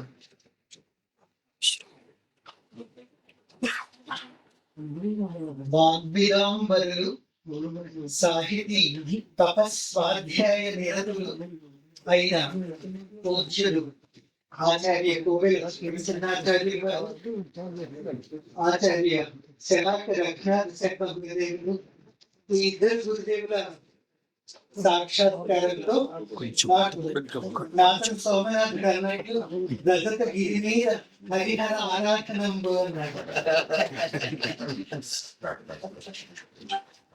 ఇక ఆత్మీయులు నిత్యానందరావు గారి రాకతో అది పురుషోత్తమ అంబుధవ శ్రేయోదాయకమే అయింది.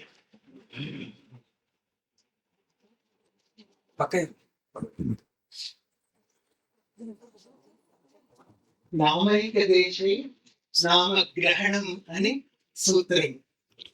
నామములో ఏకదేశము చెప్పినప్పటికీ అది నామముగా తీసుకోవాలి.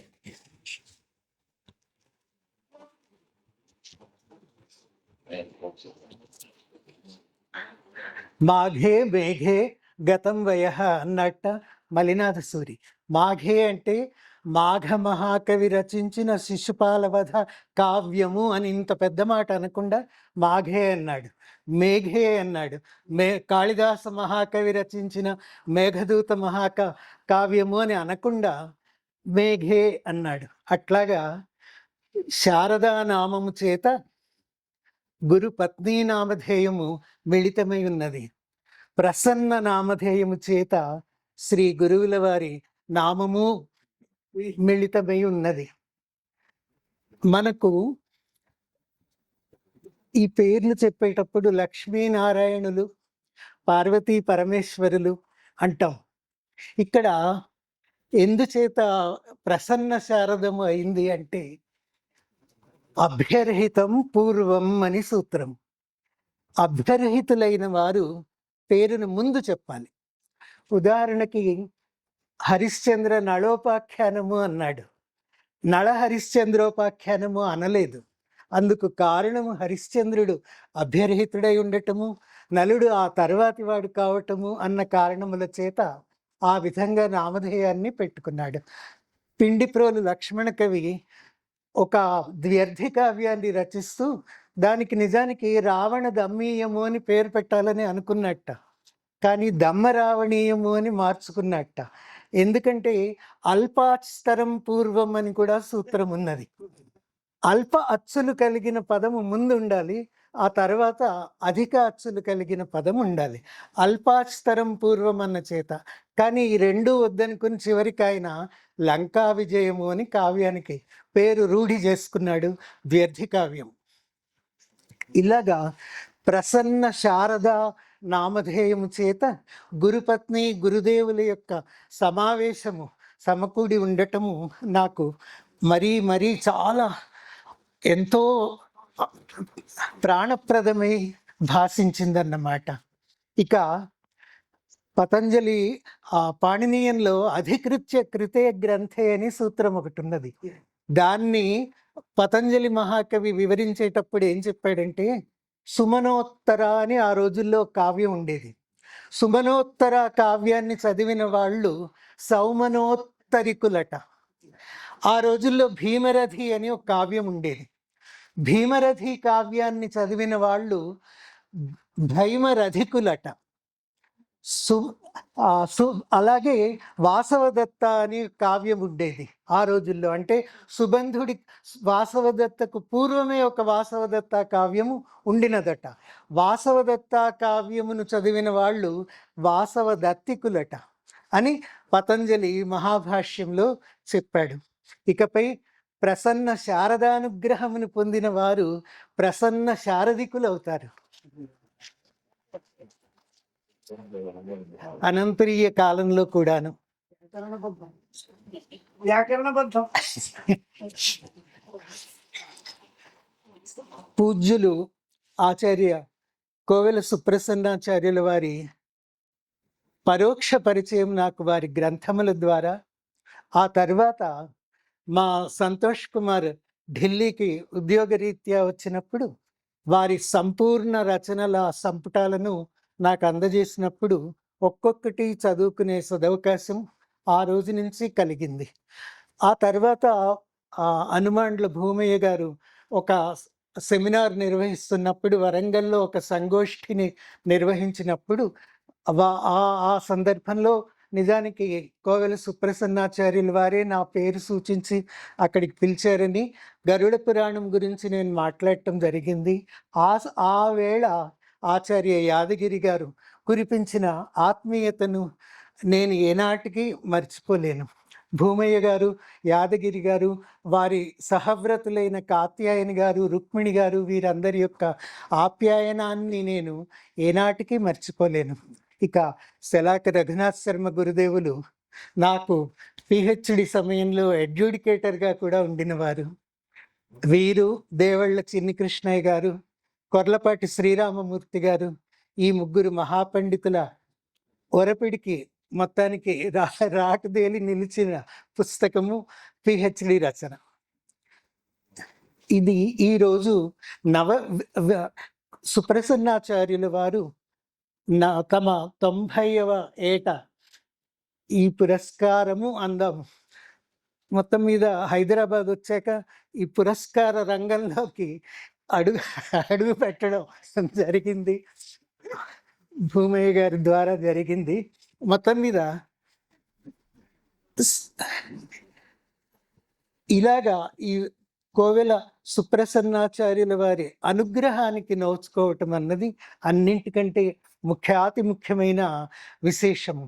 వారితో ఏ రోజు మాట్లాడినా, ఏ సందర్భంలో మాట్లాడినా కూడా వారు ఒక వినూత్నమైన కోణాన్ని ఆవిష్కరిస్తూ పరమాద్భుతంగా ఒక 20 నిమిషాల ఆ ప్రసంగంలో ఒక ఎంఫిల్ డిజర్టేషన్ వ్యాసం లాంటి ఒక్క అక్షరము తొలగించటానికి వీలు లేనంత పటిష్టమైన ప్రణాళికతో వారి వాగ్ధార ఉంటుందన్నమాట.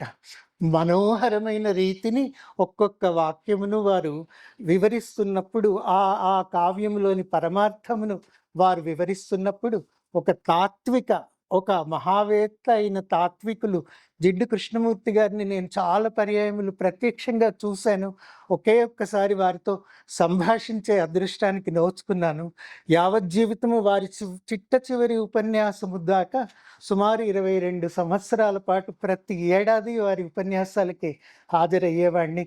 అది మద్రాసులో కావచ్చు, అది ఢిల్లీలో కావచ్చు. కృష్ణమూర్తి గారి తర్వాత ఆ విధమైన తాత్వికత మాట్లాడినప్పుడు ఒక్క అక్షరమును కూడా తొలగించటానికి వీలు లేనటువంటి ఇర్రిప్లేసబిలిటీ అందాం, ఆ తీరున మాట్లాడటం కానీ, ఉపన్యాసం చేయటం కానీ, వారిని మా కళాశాలలో మహాభారతము ఇంటర్నేషనల్ సెమినార్ చేసినప్పుడు వారిని ఆహ్వానించినప్పుడు కొంత కఠినమైన విషయాన్ని ఇవ్వటం, వారే మాట్లాడగలరని ఊహించి వారిని మాట్లాడమని అర్థించాము. The Mahabharata philosophy, logical concepts and synaptic part ఇంగ్లీష్లో ఒక పారాగ్రాఫ్ అయినా ఇవ్వండి సార్ అని అడిగితే అక్కడికక్కడ వారు పరమాద్భుతమైన ఆంగ్ల వాక్య నిర్మాణ రీతితో అద్భుతంగా రచన చేసి నాకు అందజేశారనమాట. ఆ రోజు నాకు సంస్కృత ఆంధ్రములతో పాటు ఆంగ్ల భాష విశారదత్వము వారి యందు ఏ విధంగా నిరూఢమై ఉండినదో ప్రత్యక్షంగా తెలిసి వచ్చింది. ఒక్క అక్షరము కొట్టివేత లేకుండా అందంగా వారి ప్రసంగ సారాన్ని వారు ఆంగ్లంలో రచించి నాకు icharu. అది తర్వాత ఉత్తర భారత శ్రోతలు అడిగిన వారికి అందచేయటానికి ప్రయత్నం జరిగింది. వారి రచనా సర్వస్వాన్ని ఒక్కసారి నెమరు వేసుకున్నప్పుడు ఎట్లాగో 26వ తారీఖున వారి రచనల గురించిన పూర్ణ పరిచయాన్ని చేసుకునే ప్రయత్నం చేద్దాము. మొత్తాన్ని చూసినప్పుడు ఒక తాత్వికులు, ఒక కావ్య హృదయ రహస్య పరిజ్ఞాత, ఒక మహనీయులై మేరు శిఖరానికి వింధ్య శిఖరానికి సమానంగా నిలబడి తెలుగు సాహిత్యాన్ని అవలోకింపగలిగిన ఒక మహావిమర్శకులు, ఒక కవి. ఇన్ని కోణములు కూడా, ఇన్ని రూపములు కూడా ఒక్క వాక్యములోకి పొదిగించగలిగినటువంటి నేర్పు, కౌశలము కలిగిన మహనీయులైన కోవెల సుప్రసన్నాచార్యుల వారి అనుగ్రహానికి నోచుకోవటము, ఆచార్య శలాక రఘునాథ శర్మ గారి ఆశీర్వాదానికి నోచుకోవటము, ఆత్మీయులు వెలుదండ నిత్యానందరావు గారి ఆత్మీయతకు నోచుకోవటము, ఇవి నా అదృష్ట విశేషాలు. నిజానికి వారి తండ్రి గారు రామేశ్వరరావు గారి రచనలన్నీ నేను చదివాను. వారి అన్నగారు సత్యనారాయణ గారి రచనలు దాదాపు అన్నింటినీ చదవగలిగాను. ఇటీవల నిత్యానందరావు గారి సర్వరచనలను చదువుకునే అదృష్టం కూడా కలిగింది. ఒక 2-3 వాక్యాలు చెప్దామనుకున్నాను. అవితధవర్తనుడు అనహంయువు సాంప్రత నవతి హాయనోత్సవ వేళ నవ యౌవనుడు. అవితధవర్తనుడు అనహంయువు సాంప్రత నవతి హాయనోత్సవ వేళ నవ యౌవనుడు. వశీకృత భువనాఖిలుడు అద్వయుండు పూర్ణాయువగున్ అని 2-3 చిన్ని వాక్యాల్లో చిన్ని పద్యాలే మీకు వినిపిస్తాను. ఈ సందర్భంలో గురుదేవులకు సమర్పణగా ఉంటుందని అనుకున్న మాట. దానితో పాటు స్వాధ్యాయ సంస్థాపకులైన కోవెల సంతోష్ కుమార్ గారు, సంచిక పత్రికా నిర్వాహకులైన మా కస్తూరి మురళీకృష్ణ గారు, కొల్లూరి సోమశంకర్ గారు, ఈ అందరూ కలిసి నిర్ణయించిన నిర్ణయం కాబట్టి వారికి ధన్యవాద పురస్సరంగా చిన్ని గురువు గారికి సమర్పిస్తున్న ఎందుకంటే వారు ఏం మాట్లాడినా శిష్య ఉద్దిధీర్షుత అంటే శిష్యులను పైకి లేపాలనే కోరిక, ఉద్దిధీర్షుత సమగ్రంగా కలిగిన ఆ మహనీయులకు కోవెల పూదరిని కోవెల పాటకు సంభృత శృతులు కోవెలగట్టి అర్చకుల కోవెలయించిన సాహితీరుతుల్. కోవెల పూదరిని కోవెల పాటకు సంభృత శృతుల్ కోవెలగట్టి అర్చకుల కోవెలయించిన సాహితీరుతుల్. కోవెల గంటలట్లు కోవెల గంటలట్లనన కోవెలలేనివి నిత్య సత్కృతుల్. కోవెల సత్కవీంద్రు ఎదకోవిల నిండుగా సుప్రసన్నముల్. కోవెల పూదరిని కోవెల పాటకు సంభృత శృతుల్ కోవెలగట్టి అర్చకుల కోవెలయించిన సాహితీరుతుల్. కోవెల గంటలట్లనన కోవెలలేనివి నిత్య సత్కృతుల్. కోవెల సత్కవీంద్రు ఎదకోవెల నిండుగా సుప్రసన్నముల్. ధ్వన్యాలోక జ్ఞాపిత నాణ్యద్రసపథిల విశ్వనాథ కవిత్వాధ్వన్య అగ్రేసర వాచోనన్యాచింత్య ప్రభావ నైరంతర్యా. ధ్వన్యాలోక స్థాపితాన్ని మొదట అనుకున్నాను కానీ ధ్వని సిద్ధాంతాన్ని ప్రారంభించిన వాడు ఆనందవర్ధనుడు కాదు. ఆయనకు ముందే దాని యొక్క రూపకల్పన జరిగింది. ఆయన దాన్ని ఒక సిద్ధాంతంగా నెలకొల్పినటువంటి ప్రవక్త. అంచేత ధన్యాలోక స్థాపిత అనకుండా ధన్యాలోక జ్ఞాపిత అన్నాను. ఎందుకన్నానంటే 20వ శతాబ్దంలో ధ్వని సిద్ధాంతమును మళ్ళీ పునరుద్ధరించి 20వ శతాబ్దంలో సాహిత్య విమర్శలో ధ్వని అన్న సంప్రదాయాన్ని ప్రవేశపెట్టిన వారు విశ్వనాథ సత్యనారాయణ గారు. ఈ పని ఉత్తర భారతదేశంలో నగేంద్ర గారు, అటు దినకర్ గారు, ఇటు సుమిత్రానంద పంత్ గారు వీరెవరూ చేసిన వారు కారు. వారి యొక్క ఛాయావాద కవిత్వ ధోరణి వేరొక విధంగా ఉండగా విశ్వనాథ సత్యనారాయణ గారు మొట్టమొదటిసారి భారతదేశంలో, ఆ మాటకొస్తే సాహిత్య ప్రపంచంలో ధ్వని సిద్ధాంతమును తవ్వి తలకెత్తి ప్రతి పద్యములో, ప్రతి కావ్యములో, ప్రతి రచనలో, తమ రచనలో ప్రతి చోట ధ్వని యొక్క రహస్యములను నిక్షేపించటానికి, వెలికి తీయటానికి ఆద్యులైన వారి యొక్క మార్గమును విశ్వనాథ మార్గము అనే పేరుతో సత్యనారాయణ గారి కవితా మార్గాన్ని ప్రపంచంలో వ్యాపింపజేసిన వారు కోవెల సుప్రసన్నాచార్యులు వారు, కోవెల సంపత్ కుమారాచార్యులు వారు, శలాక రఘునాథ శర్మ గారు, ధూళిపాళ శ్రీరామమూర్తి గారు, తుమ్మలపల్లి రామలింగేశ్వరరావు గారు. ఈ అందరినీ కలుసుకునే అదృష్టం కలిగింది నాకు. చెరుకుపల్లి జమదగ్ని శర్మ గారు, వీరి బావగారు, వారు ఎప్పుడు మద్రాసు వచ్చినా మా ఇంట్లోనే దిగేవారు. మా ఇంట్లోనే కవితా గోష్ఠి ఒకటి నిర్వహించేవారు. తుమ్మలపల్లి రామలింగేశ్వరరావు గారు వారికి ప్రాణ స్నేహితులు. వారిద్దరూ కలిసి ఆ శంకర కృపా పత్రికకు ఎన్ని ఉదాత్తములైన రచనలు చేశారో చెప్పలేను. ఆ శంకర కృపా పత్రికకు ఇప్పుడు శలాక రఘునాథ్ శర్మ గారు సంపాదకులుగా ఉన్నారు. ధ్వన్యాలోక జ్ఞాపిత నాణ్యద్రస పథిల విశ్వనాథ కవిత్వాధ్వన్యాగ్రేసర వాచోనన్యాచింత్య ప్రభావ నైరంతర్యా. సతతాశీర్మయ వాగ్విలాస విలసత్ సౌజన్యమూర్తి. సతతాశీర్మయ వాగ్విలాస విలసత్ సౌజన్యమూర్తి. వారు ఎప్పుడు మాట్లాడినా అది దీవెనయే నాకు. వారి వద్ద ప్రత్యక్షంగా తరగతి గదిలో కూర్చుని పాఠము వినలేకపోయిన లోపాన్ని వారితో సంభాషించినప్పుడు పొందుతూ ఉంటాను. సతత ఆశీర్మయ వాగ్విలాస విలసత్ సౌజన్యమూర్తి మహాద్భుత కావ్యార్థ కృతార్థ జీవన, మహాద్భుత కావ్యార్థ కృతార్థ జీవన, శ్రిత స్తోత్రాతిపాత్ర, మనీషిత వాణీ చరణారవింద యుగళీ శ్రీ సన్నిధానాత్మ, భావిత సర్వాభ్యుదయ, అందరి యొక్క అభ్యుదయాన్ని కోరే దీవెన అది. భావిత సర్వాభ్యుదయ దయాశ్రయణ అర్పింతున్ నమోవాకముల్. ఆచార్యులు వారితో సమస్కంధముగా తులతూగదగిన పేరు ఏది అని ఆలోచించినప్పుడు నాకు తోచే ఒకే ఒక్క పేరు అభినవ గుప్తపాదుల వారు. వారు అభినవ ఆ సాక్షాత్తు క్షేమేంద్రునికి గురువులు. వారి యొక్క విద్యా ప్రపంచము, కవిత్వము, వ్యాఖ్యానములు వీటన్నింటితో పాటు మంత్రశాస్త్రము, తంత్రశాస్త్రములను కూడా, కాశ్మీర శైవ తంత్రములన్నింటినీ సమూలంగా అధ్యయనం చేసిన మహావిద్వాంసులు అభినవ గుప్తపాదులు.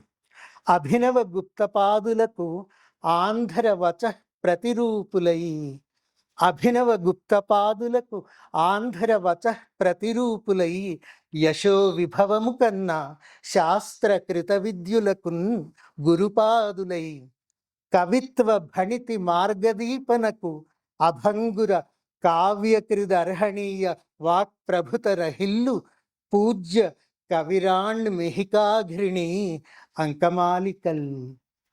అభినవ గుప్తపాదులకు ఆంధ్ర వచ ప్రతిరూపులై, యశో విభవము కన్న శాస్త్ర కృత విద్యులకున్ గురుపాదులై, కవిత్వ భణితి మార్గదీపనకు అభంగుర కావ్యకృదర్హణీయ వాక్ ప్రభుతత రహిల్లు పూజ్య కవిరాణ్ మిహికాగ్రిణి అంకమాలికల్.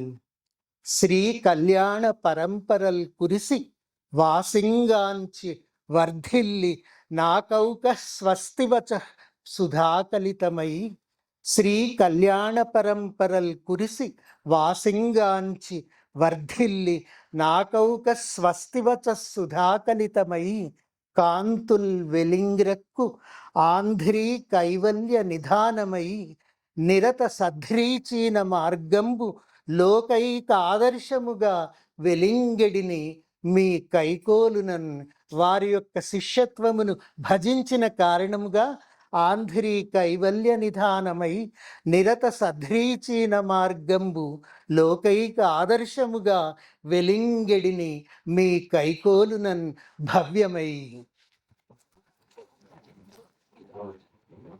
అని చిన్ని పద్య ప్రసూన మాలికను వారికి సమర్పించుకుంటూ, గురుదేవులైన మహానుభావులైన ఆచార్య కోవెల సుప్రసన్నాచార్యుల వారి అనుగ్రహము నాయందు శాశ్వతము, నాయందు వారి అనుగ్రహము నాకు మా ఇంటిల్లిపాదికి శ్రీరామరక్ష కావాలని ఆచార్య శలాక రఘునాథ్ శర్మ గారి దివ్యాశీర్వాద సౌజన్యములు మా ఇంటిల్లిపాదికి శ్రీరామరక్షలు కావాలని ఆత్మీయులైన మా నిత్యానందరావు గారి మంగళ ఆశాసనము మా యందు ప్రవర్తిల్లుతుండాలని, పెద్దలైన మీరందరూ, ఇందులో ఇద్దరు ముగ్గురు నాకు పరిచితులు కాని వారు కూడా ఉన్నారు.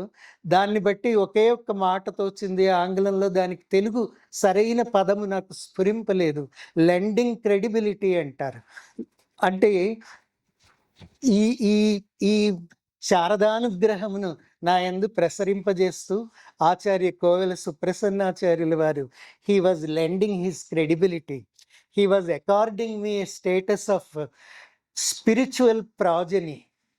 వారి యొక్క ఆధ్యాత్మిక మార్గాన్వేషణలో నేను కూడా ఒక బాటసారినిగా నన్ను చేర్చుకున్నందుకు వారికి కృతజ్ఞతాపూర్వకములైన అనేక పరిపరి ధన్యవాదములను చెబుతూ, నిన్ననే వారు నాకు మార్గదర్శనం చేశారు.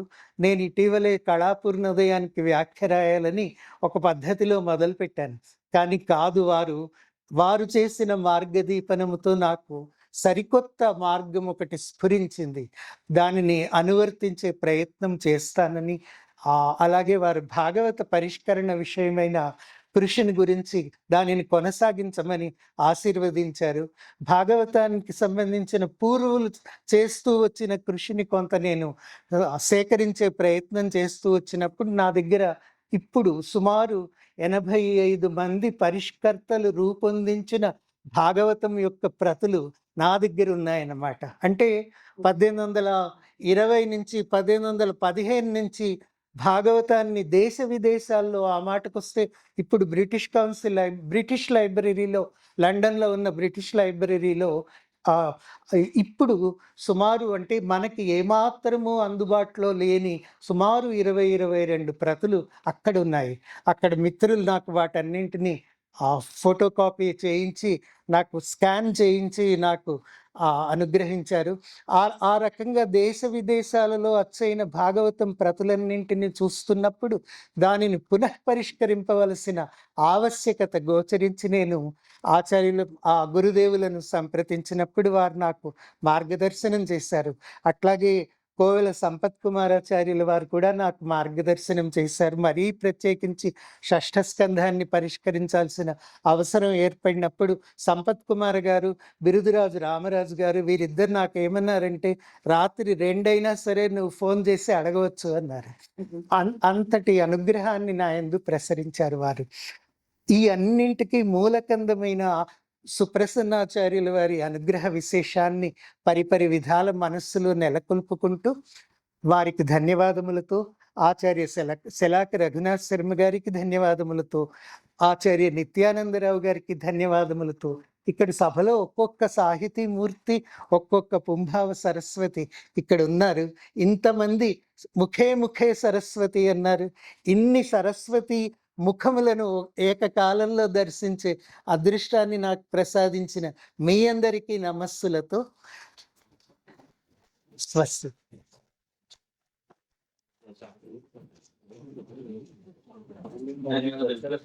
అద్భుతమైనటువంటి ప్రదేశాన్ని వెళ్ళాము. ఉదాహరణకి ఇప్పుడు వేదిక మీద చూస్తే త్రిమూర్తులాగే ఉన్నారు. త్రిమూర్తులు కూడా అమ్మవారులే.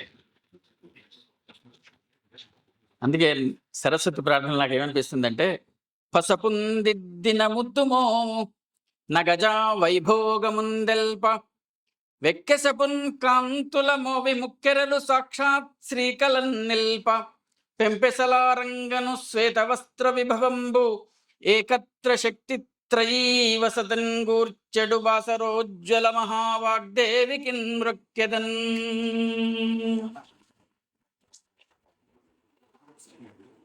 ఇప్పుడు ఒక్కొక్కరుగా వచ్చి నిదానంగా తొందర ఏం లేకుండా సన్మానం చేసుకోవచ్చు. దానికి ముందుగా సంతోష్ కుమార్ దంపతులు శిలాక వారిని సన్మానిస్తారు.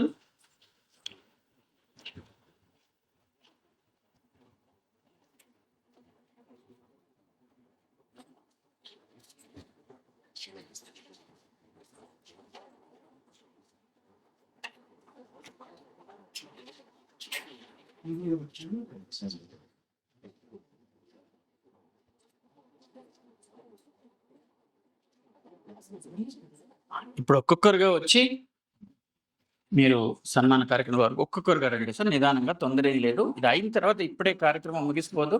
తర్వాత మేము చెప్పే కృతజ్ఞతలు స్వీకరించి అప్పుడు మాత్రం వెళ్ళాల్సిందిగా ప్రారంభిస్తాను.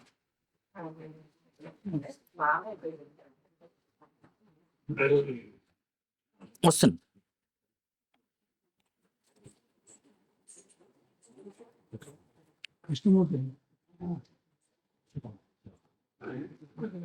సార్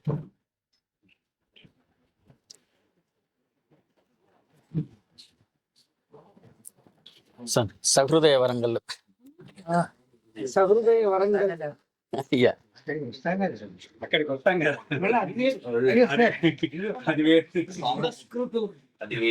రేపు జిలేబీ ఉందని ఈరోజు లడ్డు తినకుండా ఉంటాం ఏంటి? కాదు సార్, రేపు జిలేబీ ఉంటుందని ఇవాళ లడ్డు తినకుండా ఉంటామా?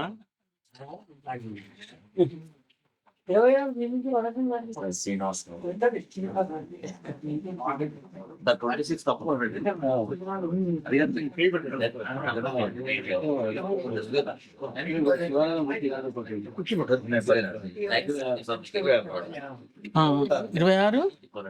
పురస్కారం బ్రహ్మానందరావు గారికి శివానందమూర్తి గారు. రేపు అన్నారే రేపు కాదు 26. మా శ్రీనివాస్ కూడా ఉంది మరి. అది ఇది వేరే అది వేరే కావచ్చు. మా శ్రీనివాస్ కూడా 19 నాడు.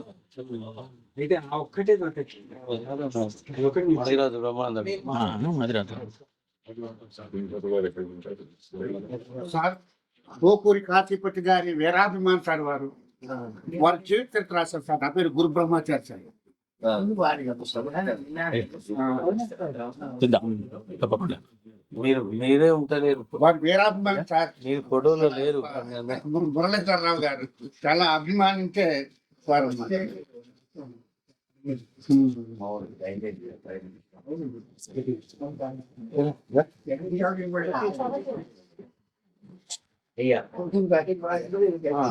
తుమ్మూరి రామ్మోహన్ రావు అభిరామ శతకము, నా కృష్ణ పక్షము, సర్సిల్క్ సరిగమలు 3 పుస్తకాలు.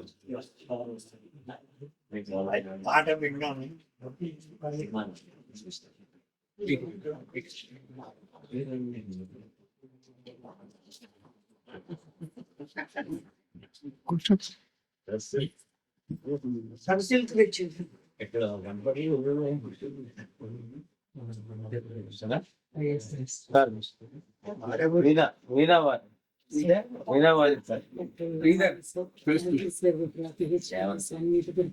దేవనపల్లి వీణావాణి.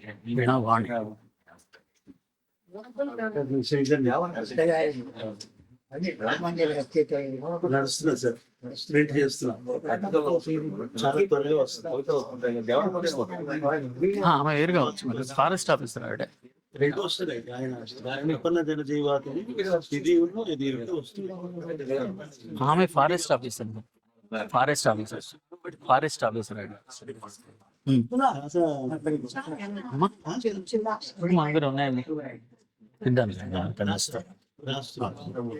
పొట్లపల్లి వారు మరి తీసుకోండి, బాగుంది అది. ఉందా? అది మాత్రం సార్ ఉందా? డేట్స్ ఉండవు. డేట్ అంటే సంవత్సరం ఉండదు. సంవత్సరం ఉండదు.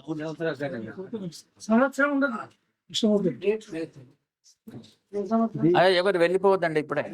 కృష్ణమూర్తి గారు, మన వాడికి ఇస్తున్నా అబ్బాయి. కృష్ణమూర్తి గారు 2 నిమిషాలు ఉండండి. ఇచ్చినప్పుడు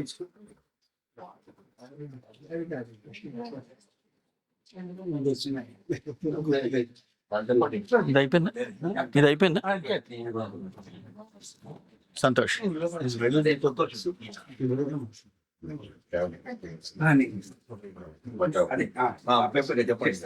అయిపోయినారు కదా?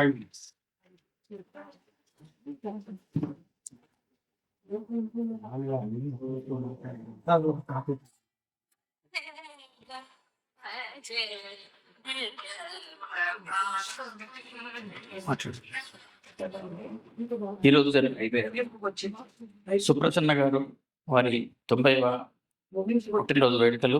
ఆ సందర్భంగా ప్రసన్న శారదా పురస్కారం ఆచార్య ఏల్చూరి మురళీధరరావు గారికి ఇచ్చిన సందర్భంలో జరిగినటువంటి సమావేశానికి వచ్చేసినటువంటి పెద్దలందరికీ, ఆచార్య శిలాక రఘునాథ శర్మ గారికి, ఆచార్య నిత్యానందరావు గారికి, ఆచార్య యాదగిరి గారికి, మాడభూషణం గారికి, మిగతా పెద్దలందరికీ పేరు పేరున ధన్యవాదాలు తెలియజేస్తున్నాం.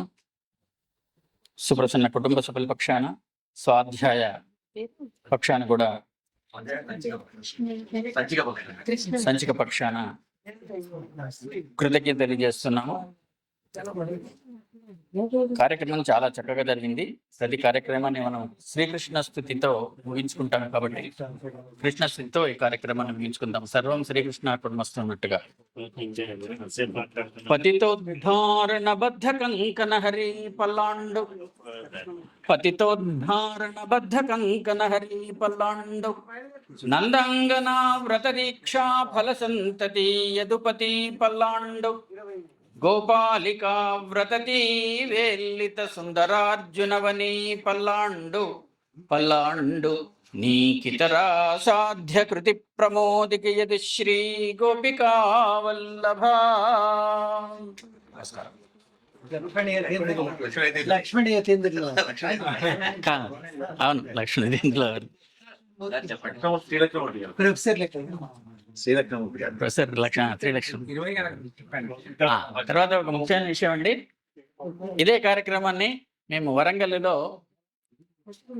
సుప్రసన్న నవతి పూర్తి అభినందన సమితి పక్షాన ఇక్కడ 26 నాడు PR Reddy function hall Vaddapalli రోడ్కు ఉదయం 10 గంటల నుంచి కార్యక్రమం చేస్తున్నాం. ఆ కార్యక్రమంలో ఆచార్య ఏల్చూరి మురళీధర్రావు గారు, ఆచార్య వెల్దండ నిత్యానందరావు గారు అతిథులుగా విజిట్ చేస్తున్నారు. ఆ సందర్భంలో ప్రతిభా సుప్రసన్నం అనే ఒక సంచికని, అభినందన సంచికని కూడా విడుదల చేస్తున్నాం. ఆ కార్యక్రమానికి ఇక్కడ ఉన్న వాళ్ళందరినీ ఆహ్వానిస్తున్నాం, తప్పక రావాల్సిందిగా ప్రార్థన. ఉదయం 10 గంటలకు ఉదయం 10 గంటలకు మొదలవుతుందండి. మధ్యాహ్నం 1 గంటలకు భోజనాలతో సమావేశం వస్తుంది. చేసి వీడావాణి కూడా రావచ్చు. వీడా రామేశ్వర గారు రండి.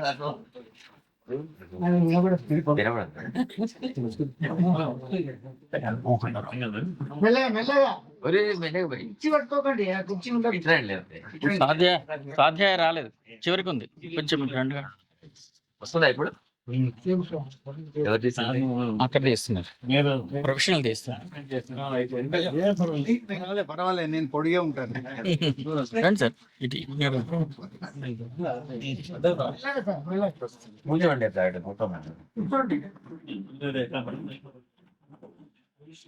మీరు ఫోటో తీసినప్పుడు చెప్పండి కొంచెం. సార్ ఫోటో ప్రయత్నం చేస్తాం.